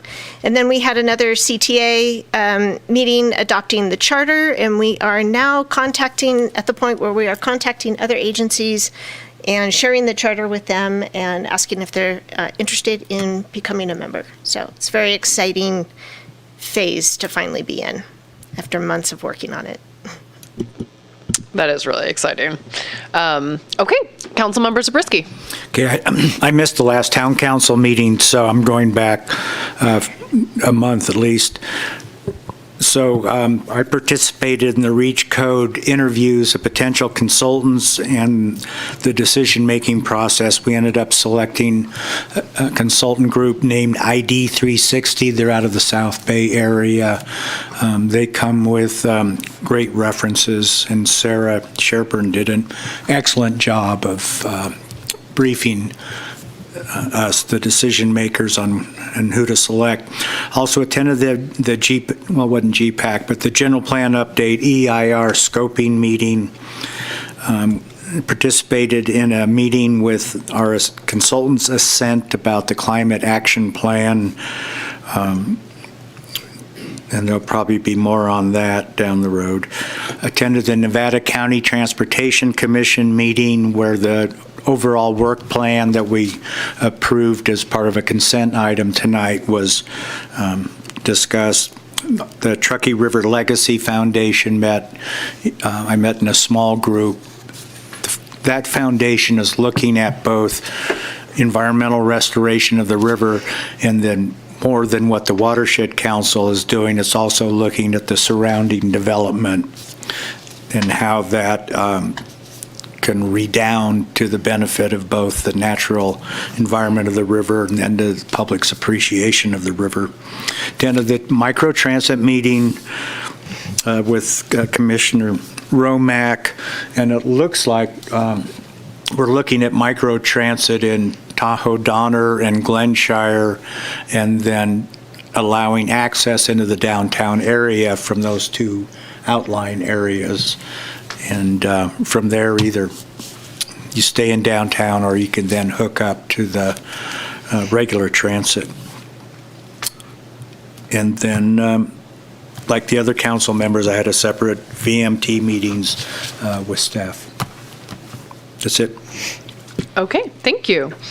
I had Follies practice with several of my fellow council members. The leadership luncheon with 8 of our Truckee High students.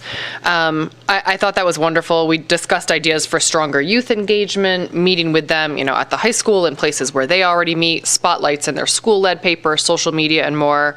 They were also really concerned around youth mental health needs and environment and climate. Those were some of the big topics we talked about.